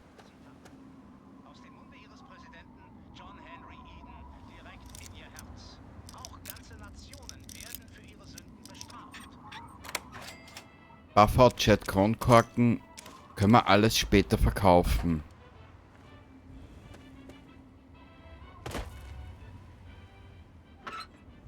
Ah. Müssen wir dann schauen, für was das... Warte mal, für was war denn das Buch jetzt? Lesen.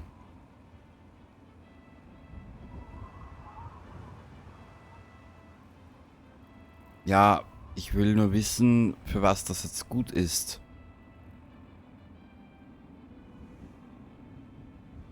Ist das... Warte mal, da gibt es ja 2 verschiedene Systeme, oder? Wenn ich mich recht entsinne.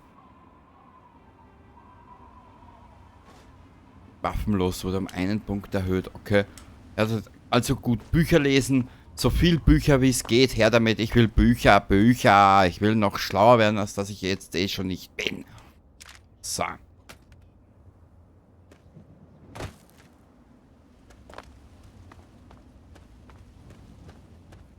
Kühlschrank. Brauchen wir hier irgendwas?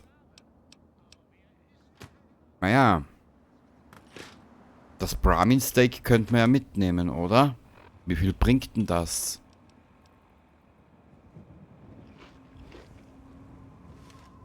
Na gut, wir sind verstrahlt. Na, es macht auch nichts.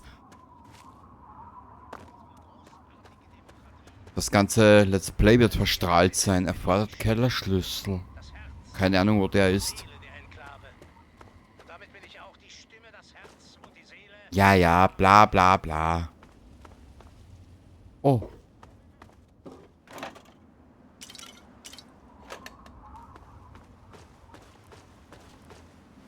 Eine gute Cola. Ich hatte Durst, sorry. Mülleimer. Brauchen wir alles nicht. Wir haben ja keinen Nick Valentine dabei, der Zigaretten braucht. Na, brauchen wir dabei nicht. Kann man dabei einstecken. Boah, ich war schon so lange nicht mehr hier. Wahnsinn.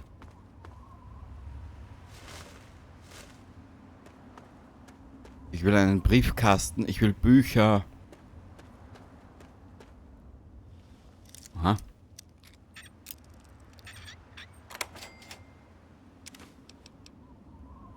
Wodka.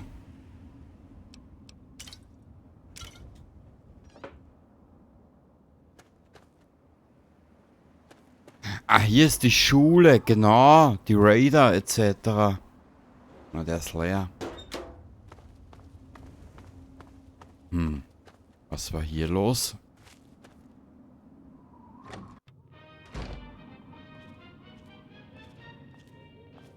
Wer zum Teufel sind Sie denn? Woher sind Sie gekommen? Hat Moriarty Sie geschickt?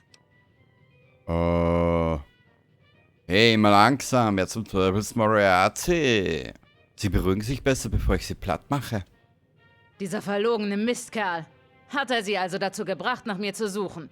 Sie bekommen von mir überhaupt nichts. Haben Sie mich verstanden? Nicht das Geringste. Hier drüben. Sorry.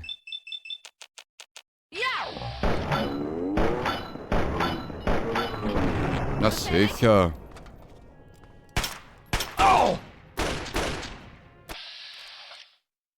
Ich wollte das nicht.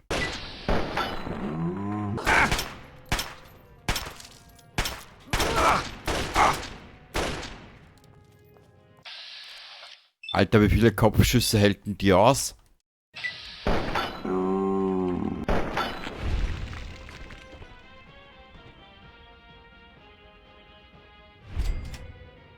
Okay, warum auch nicht, gell? So. Ich muss mit der Steuerung ein bisschen zurechtkommen. Irgendwie kapiere ich die noch nicht ganz. Mädchen, leg dich hin. Ich will dich nicht. Ja. Danke. Habe ich sie. Ich muss mich noch ein bisschen mit dem System hier ein bisschen auseinandersetzen. Aha. 400 Kronkorken.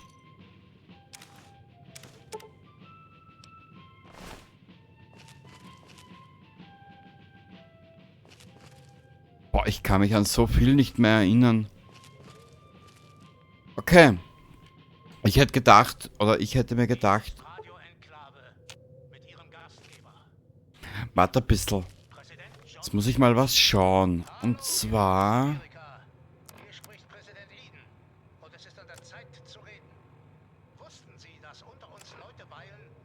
Stimpack-Effekte, Extras, allgemein. Gut, Volt-Märtyrer. Okay, hier können wir schauen wegen dem Karma. Naja, jetzt sind wir wenigstens um etwas reicher. Warte mal, wo hatten die... Wie ist das jetzt da? Bewegung plus 1 und Ausdauer plus 1. Mal schauen, ob es einen Unterschied gibt. Ja. Ja, ein bisschen flinker sind wir unterwegs, gell?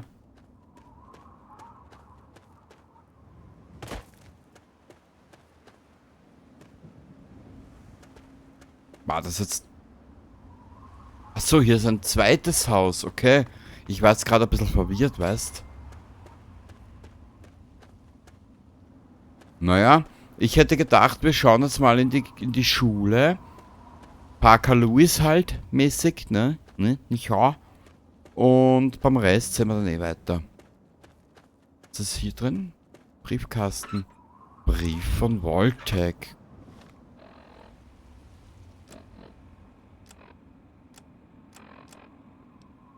Ist der hier drinnen?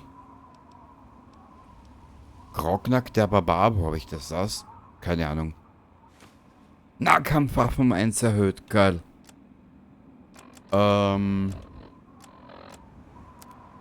Brief von Voltec. Mr. und Mrs. Gomez, herzlichen Glückwunsch. Ihre Familie ist nun Teil der 101 Volt Gemeinschaft.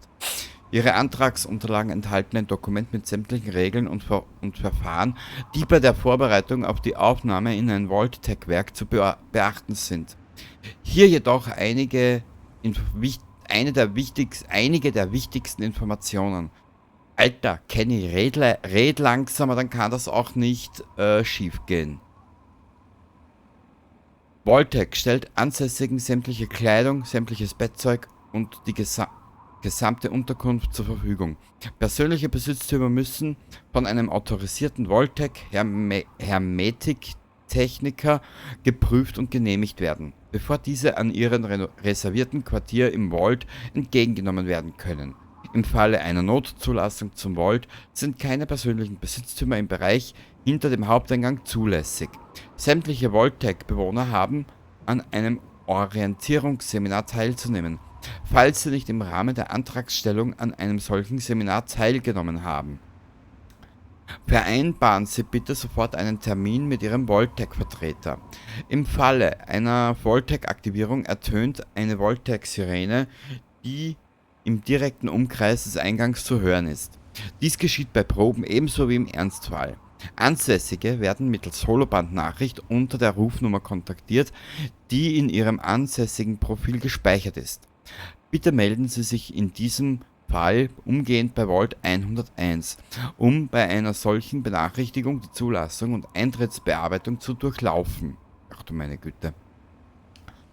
Voltec freut sich, Sie und Ihre Familie als Ansässige begrüßen zu dürfen. Denken Sie daran, Ihrem Voltec-Vertreter dieses Schreiben vorzulegen, um Ihre Voltboy-Gedenkwackelpuppe in limitierter Auflage zu erhalten. Mit freundlichen Gruß, Voltec PR-Abteilung Washington DC.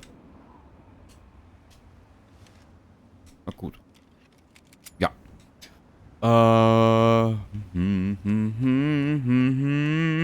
Baby. Gut. Ja. Ich habe keine Ahnung, wie das jetzt weitergeht mit dem Jungen. Wir werden es dann sehen. Bevor wir in die Schule laufen, gehen wir darauf. Aber...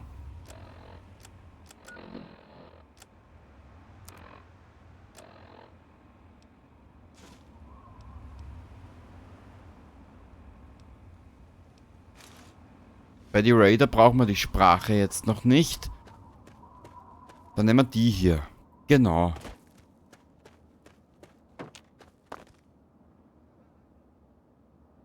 So. Wenn es dich interessiert. Das geht jetzt... Wir können ja ein bisschen... Man kennt ja Fallout 3, man weiß ja ungefähr, was kommt. Hin und her, bla bla bla. Ich möchte euch jetzt was beichten. Ja, genau. Und zwar folgendes. Wir kennen Fallout 3. Ich kann ja jetzt, wenn wir in die Schule gehen, kann ich jetzt ein bisschen was rausplaudern, das mir gerade so ein bisschen auf den Zungen liegt. Wenn du den Kanal schon länger verfolgst, wird es dich vielleicht interessieren. Ja, und wenn du jetzt durch puren Zufall dieses Stück hier hörst, während ich hier so dahin plauder, und zwar folgendes. Ich habe angefangen nebenbei, offen und ehrlich gesagt, ja, ich habe jetzt eine Stunde Half-Life aufgenommen. Ja, ich habe etwas mehr erwartet. Mal schauen. Keine Ahnung. Versprechen tue ich jetzt noch nichts. Dead Space kommt in Kürze dran, dass ich aufnehmen werde. Bei Half-Life bin ich mir noch nicht sicher, wie ich weitermache. Wirst du aber auch noch erfahren. Dead Space nehme ich in Kürze auf. Und ich habe aber, da ich noch eine Geschichte erzählen will, habe ich wieder angefangen mit Fallout 4. Ah. Du bist tot! Ja, das merke ich. Jetzt hänge ich hier. Ich habe angefangen mit Fallout 4. Ich will ja noch immer diese Geschichte erzählen. Die ich schon seit geraumer Zeit erzählen will.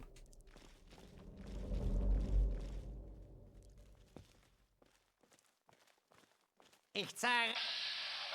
Weißt, machen wir es anders. Wir machen zuerst die Schule. Wir machen zuerst die Schule und dann reden wir drüber. So. Was haben wir hier? Nuka-Cola, Schrottpatronen. Schreibtisch. Wunderkleber brauchen wir alles nicht. Was hast du zu bieten? Raider Sadistenrüstung brauchen wir auch nicht. So.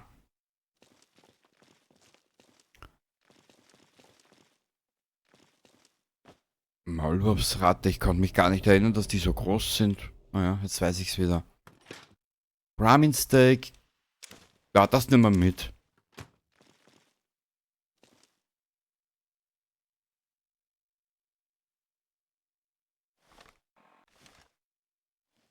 So, was haben wir hier alles? Stimpack.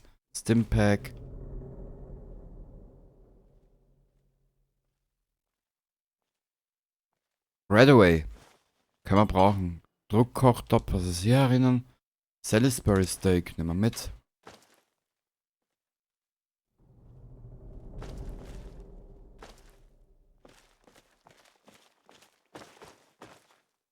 Das wird lustig. Ja. Super.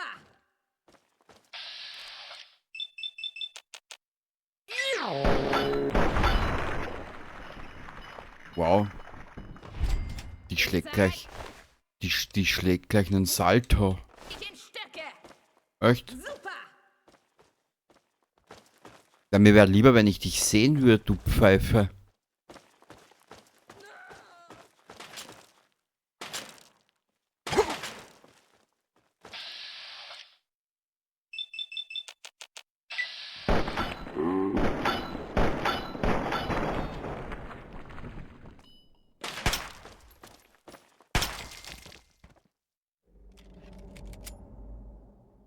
War das Spiel immer schon so brutal? Naja, mich freut's. Beinstachelrüstung.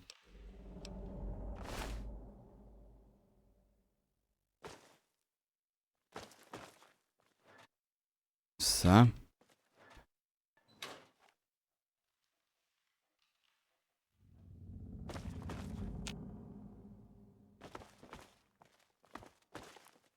Ah, hier waren Supermutanten, gell?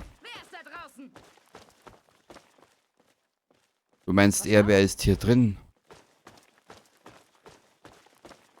Schluss mit dem Mist. Komm raus und kämpfe. Ja, komm du raus und kämpfe. Okay, Schluss mit dem Mist. Wer ist da? Niemand. Hallo? Wer ist da? Aha. Die teilen sich alle ein Hirn.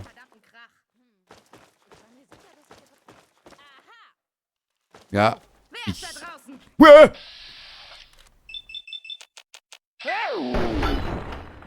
Na schieß doch, Depto. Ja. Billardkö, Steppenrüstung.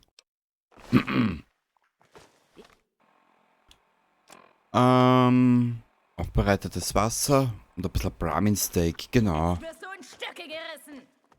Ja, nehmt sie auseinander! Hä? Ich verstehe gerade gar nichts. Hier geht's runter zu den Supermutanten. Wenn ich mich recht entsinne.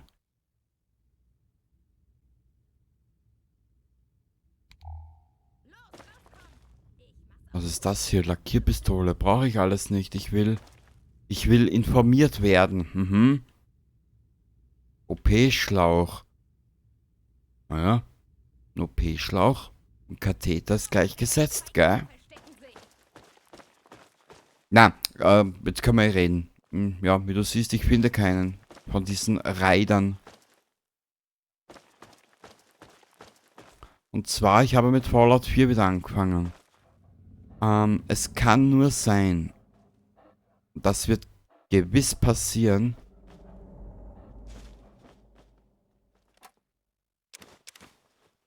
das Fallout 4 Let's Play, an dem ich arbeite, ist ein Prototyp eines Serienformats. Genau.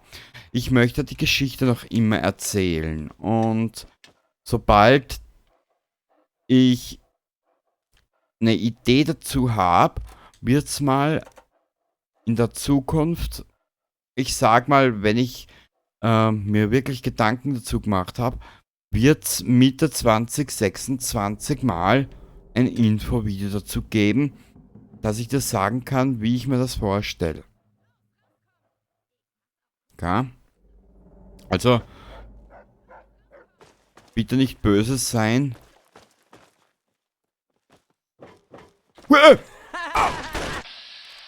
Wenn es dann wieder mal Fallout 4 gibt in der fernen Zukunft.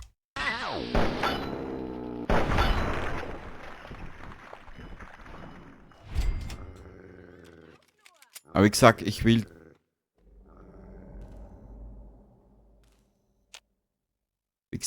die Geschichte noch erzählen.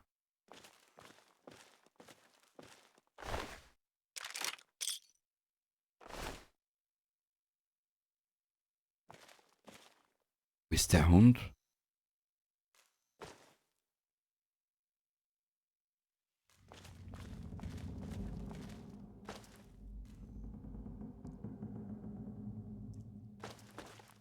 Also irgendwie bin ich gerade ein bisschen konfus. Konfus mit Konfuzius.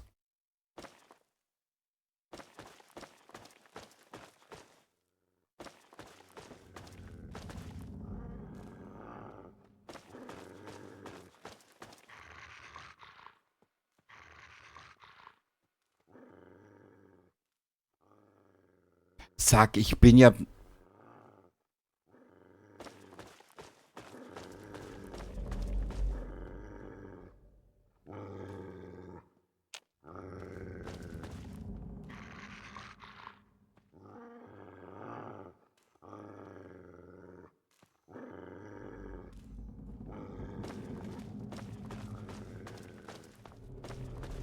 Oder muss ich ein Stockwerk höher?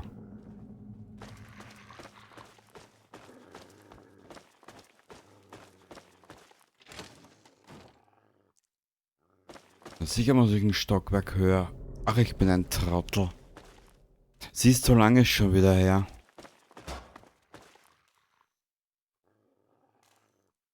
Ja, aber find mal dieses diesen diesen Aufgang.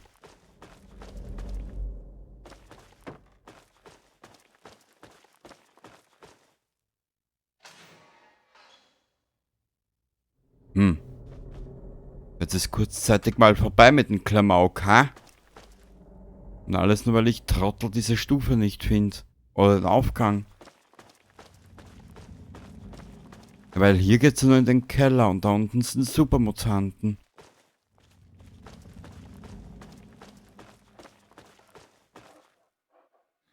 Ich höre schon wieder diesen verdammten Krach.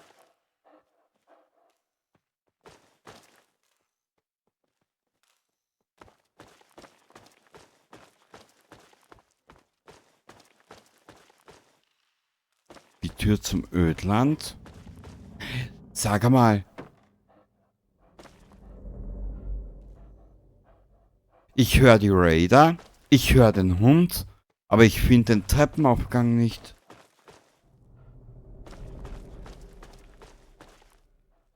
Schluss mit dem Mist. Komm raus und kämpfe. Ja, wenn ich dich finden würde, gerne.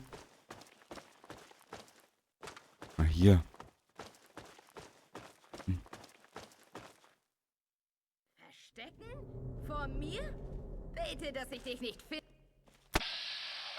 Was? Ich soll schon wieder beten? Ich mag nicht beten.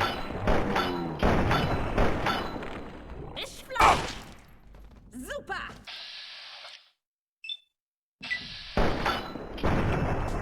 Zu sterben, ne? Ja, Zeit zu sterben. Du auch gleich, Schatzi Mausi. Pistole.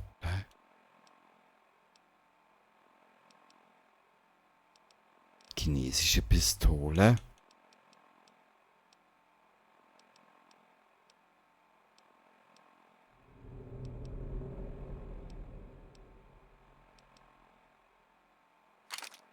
Nicht fallen lassen. Sorry, ich komme momentan mit der Steuerung noch nicht zurecht. Tut mir echt leid. Was kann die? Reparieren?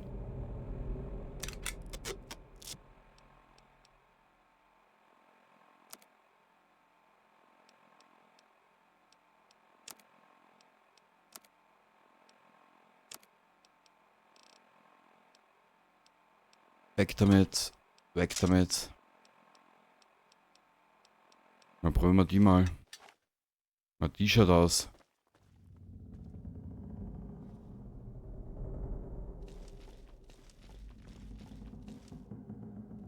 Wo ist die Wanze?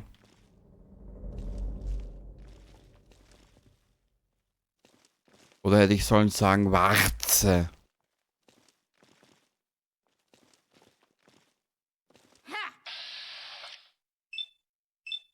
Okay.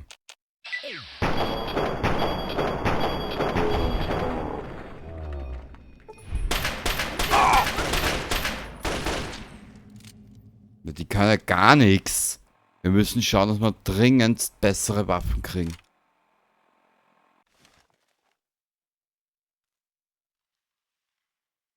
Das kann ja gar nichts, was wir das mittlerweile oder momentan benannt haben.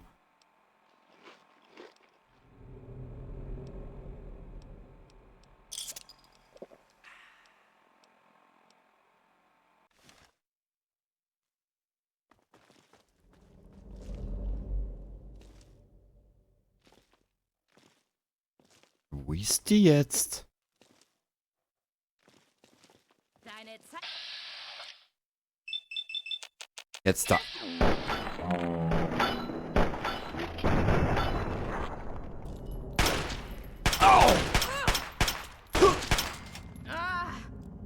Weißt du, jetzt habe ich ihm extra eine Brille aufgesetzt, weißt, und dann sowas. Naja. Gut. Die Zeit des Klamauks ist momentan vorbei. Naja.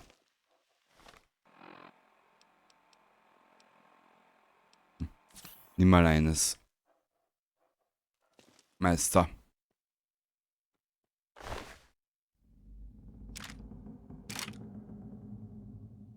Bibliotheksschlüssel. Nehmen wir es mit. Nehmen wir mit.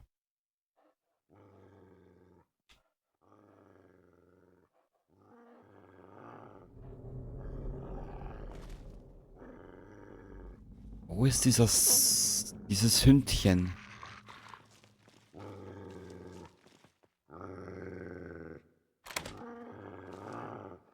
Ah, hier.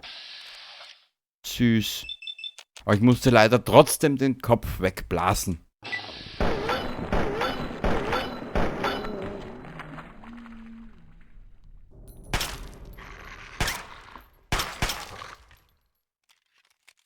Sorry, mein Kleiner. War alles aber noch nicht beabsichtigt.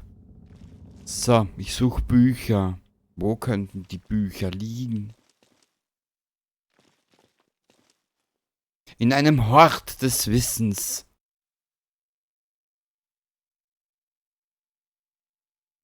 Ja, ich habe keine Ahnung.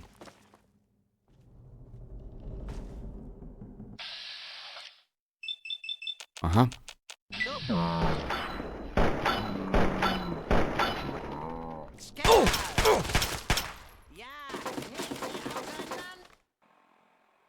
Na, das wird lustig. Macht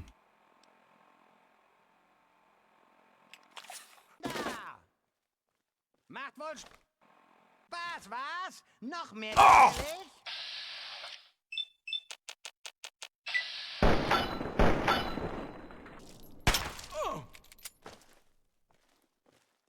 Komm, lad auf. Reiß dir das Herz raus! Ja, und ich schneide deinen Pimmel ab und nimm ihn als Bratwurst.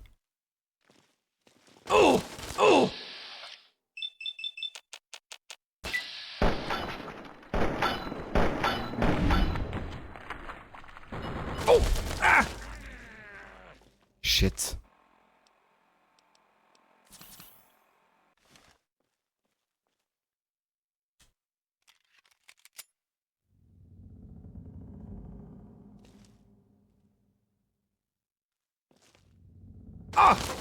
Ich sehe den voll nicht, ehrlich gesagt.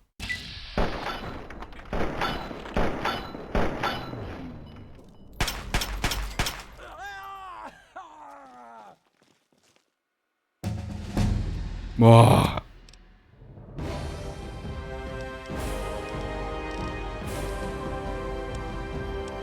Machen wir hier so.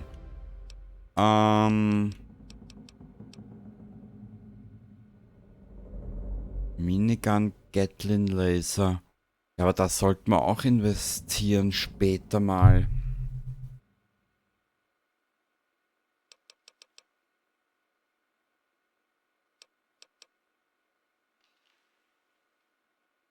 Weißt du was? Sei es drum. Wir riskieren jetzt mal ein bisschen was. Ich mein, gut, riskieren. Hahaha. Was haben wir da noch? 2 Punkte. Medizin.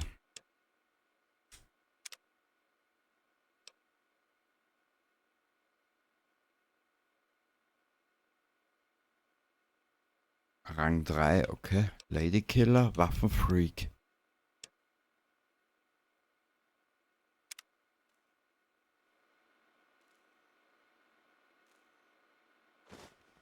Was war das? Deckung, ja. Sprengstoff, okay. War jetzt zwar nicht... Oh. Blastmeisterrüstung. Na bitte.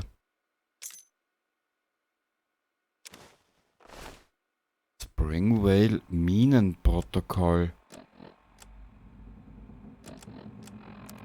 Daten.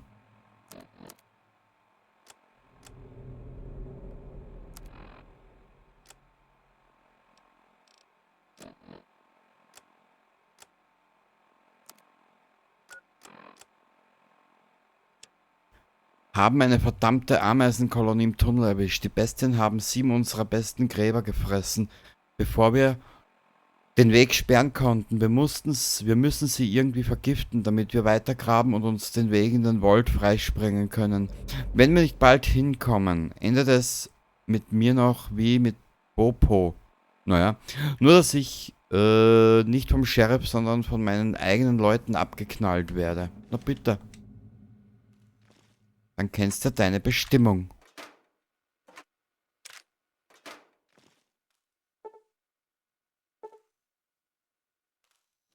Okay, dann müssen wir auch in Dietrich investieren.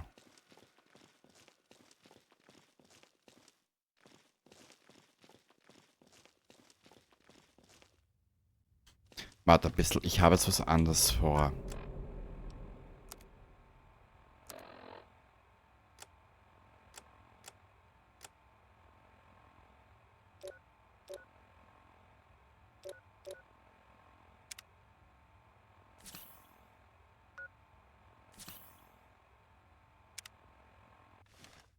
Nee, wo war denn das jetzt drin? Daten? Hilfe.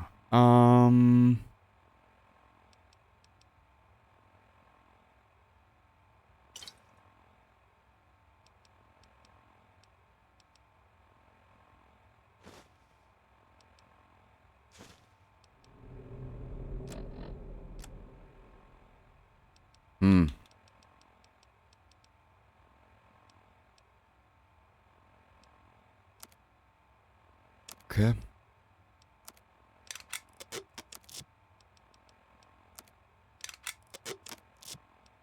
Das können wir nicht reparieren. Weg damit, weg damit.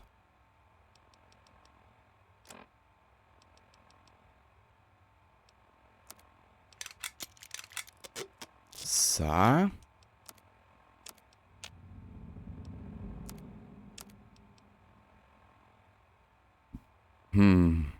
Wir behalten uns den noch ein bisschen.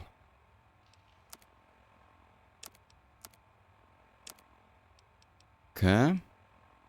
Ja. Ich würde sagen, das belassen wir dabei so. Und so schnell sind 2 Stunden um. Bist du deppert. Ja, aber hier sehe ich keine oder höre ich keinen Raider mehr.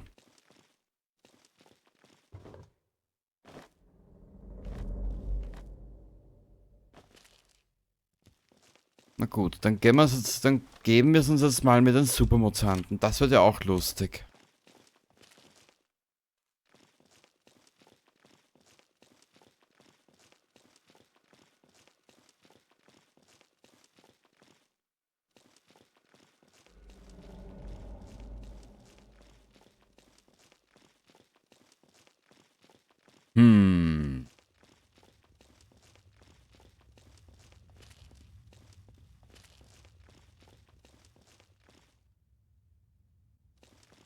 Hier ist nix. Die Aktendöner sind alle leer.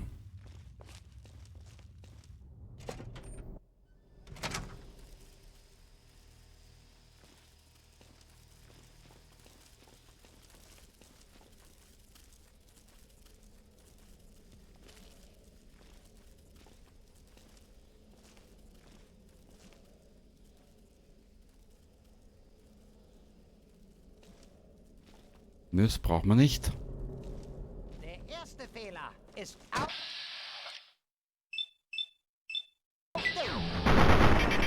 Wow!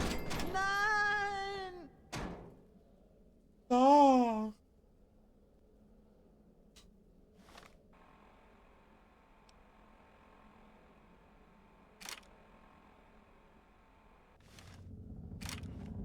Ich höre schon wieder. Wegtreten!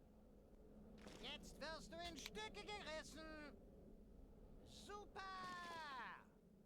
Aber nicht von euch Vollidioten.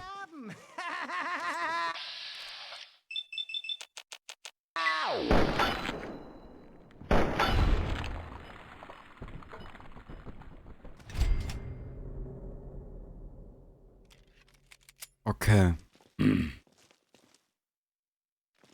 Kuckuck.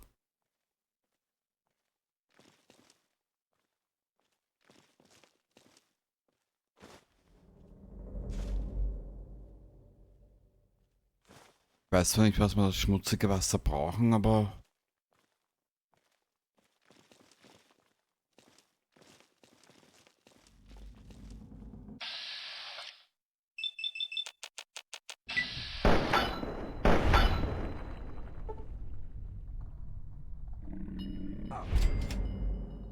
Boah, wie schnell das jetzt ging, ha? Ein paar Punkte nach oben und...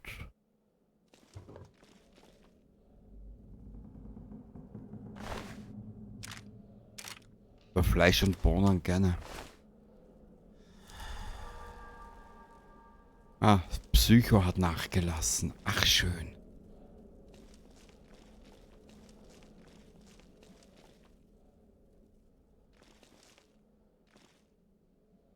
Dann kann ich ja nur hoffen, dass ihr was mit diesen 2 Stunden anfangen könnt.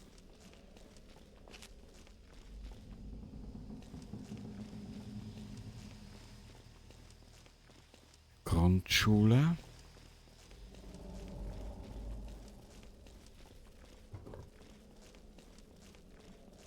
Irgendwas krabbelt hier aber trotzdem noch herum.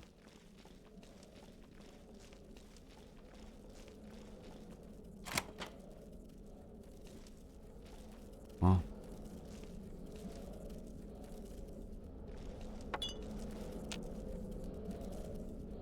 Hier war das mit den Ameisen. Ach ja, die Welt von Fallout. Und wer freut sich von euch auf Staffel 2?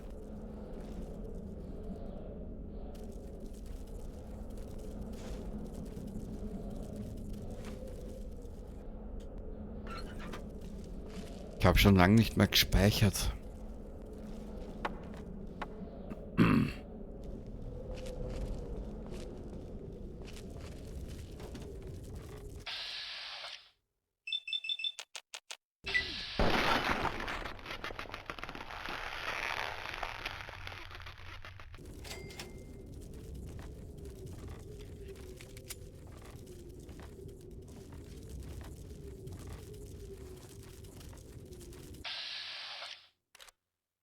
Ich will den Kopf dieser kleinen Bestie.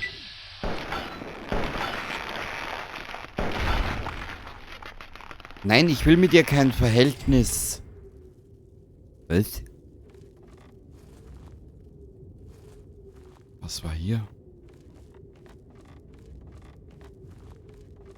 Okay, das war ein kleiner Anfall von nichts. Mhm. Nur, dass du das auch gleich weißt, gell, dass du dir dessen bewusst bist. Ja, da musst du mit mir durch. Also, du hast dich drauf eingelassen. Ha, ha, ha. Nee, passt, mir macht's ja gerade total Spaß. Wie man vielleicht hört.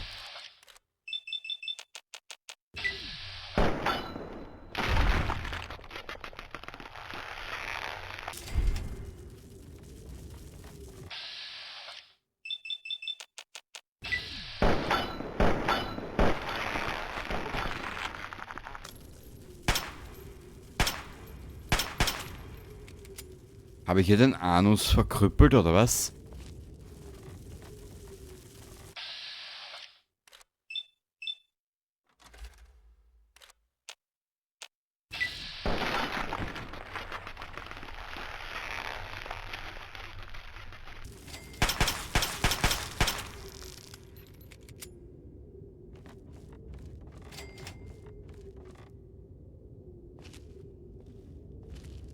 Von Kathetern und Anus. Naja, bitte. Wieso kann ich mich nur schwer an das alles hier erinnern?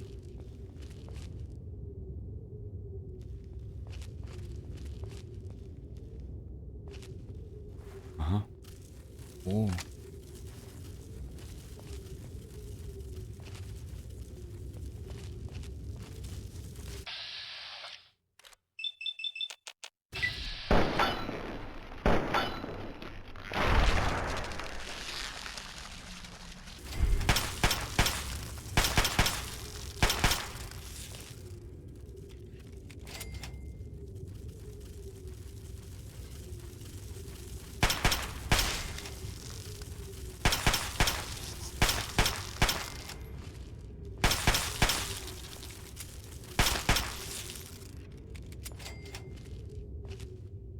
Ja, sind wir hier jetzt durch oder was?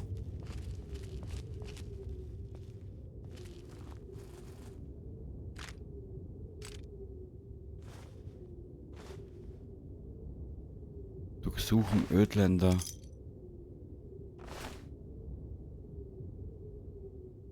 Ich will dieses Buch.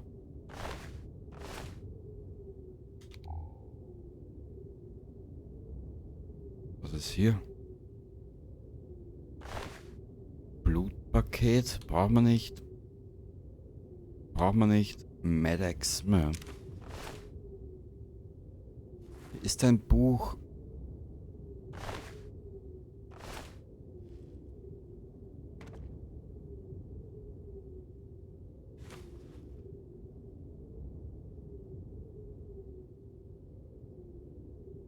Okay. Maschinenpistole. Ah, ich muss ein bisschen was reparieren. Wir müssen leichter werden. Noch viel, viel leichter. Oh Gott, und dieser fast kaputt. Scheiße.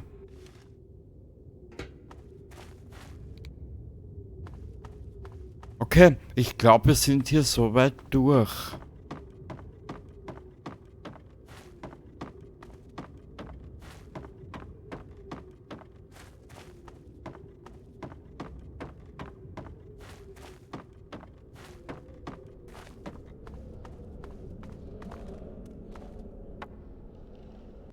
Das ist alles leer.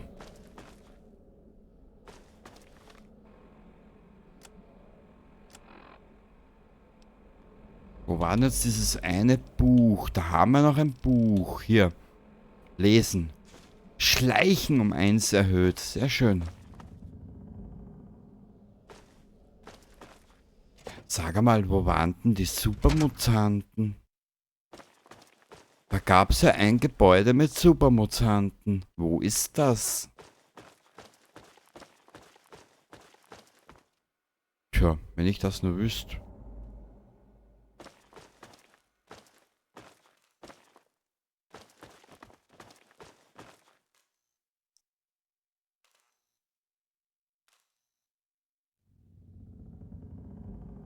Ich höre hier immer was. Keine Ahnung.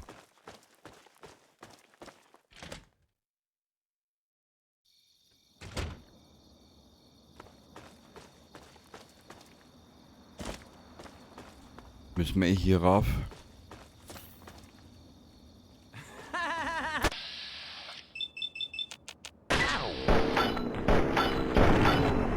Hä?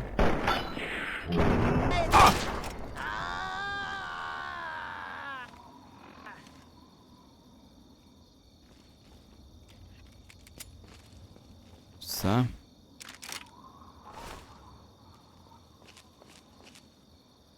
Motorradbenzintank brauchen wir alles nicht. Glaub's mir, es fällt mir eh schwer, nicht zu looten.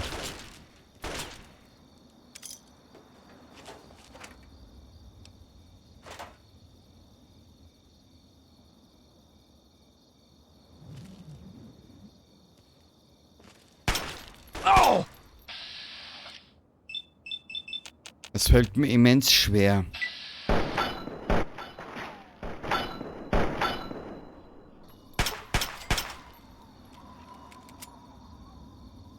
So.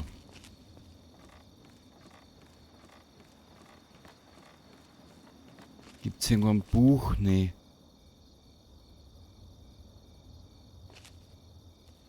Aber hier ist noch irgendwo ein Rider. Oder ein Twix. Oder ein Tweenie. Man weiß es nicht genau.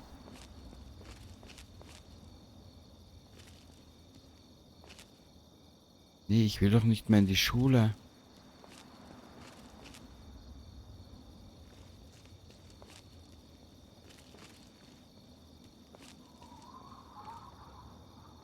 Ist der Affe.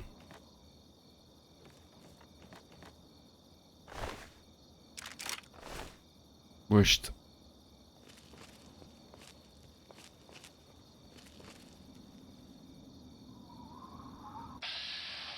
War der?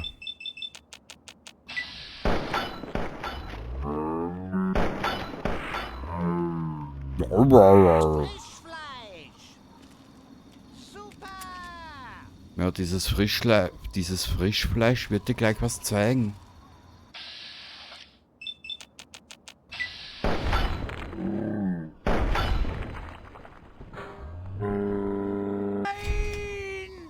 Doch. Gut.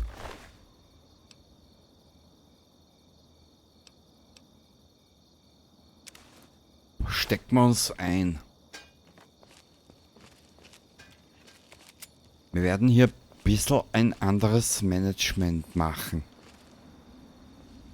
Und das auf jeden Fall. Hihihi. Wo, in welchem Gebäude waren die Supermutanten? Ich weiß es nicht mehr, ehrlich gesagt. Gut. Aber so schnell kann es gehen. Jetzt sind wir schon 2 Stunden unterwegs. Wow. Hätte mir nicht gedacht, dass das so schnell gehen kann. Gut.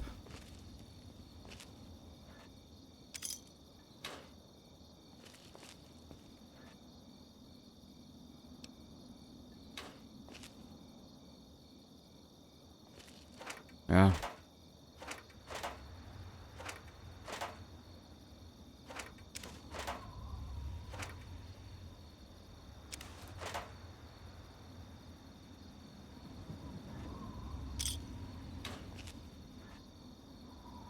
Nö.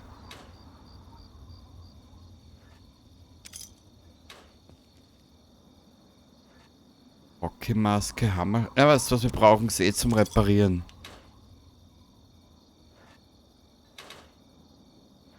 Kronkorken.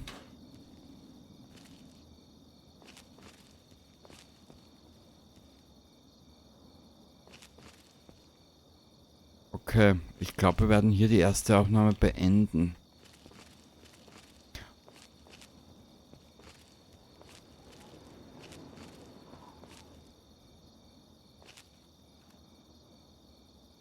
War hier ein Buch? Nee. Du sollst dich einfach nur hinsetzen. Ist das so schwer zu begreifen? Jetzt da.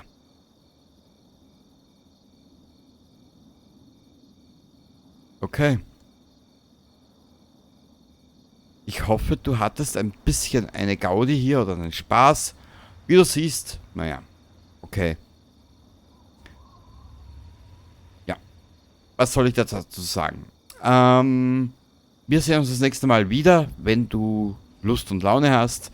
Ich hoffe, du hattest ein bisschen einen Spaß hier an diesem ganzen Kladderadatsch. Wie du siehst, unser Charakter muss sich jetzt hier ein bisschen ausruhen. Genau. Und ja, hätte er einen Schlafsack dabei, könnte er jetzt übernachten. Aber da wir ja hier nicht in der Long Dark sind, ja, geht's halt nicht anders. Er macht eine Pause, ich mache auch eine Pause. Und beim nächsten Mal erkunden wir weiter das Ödland. Bis zum nächsten Mal und Baba!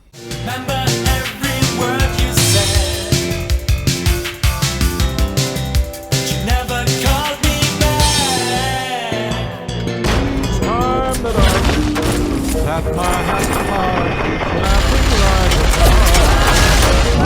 Of those dear hearts, people who live and love in harmony.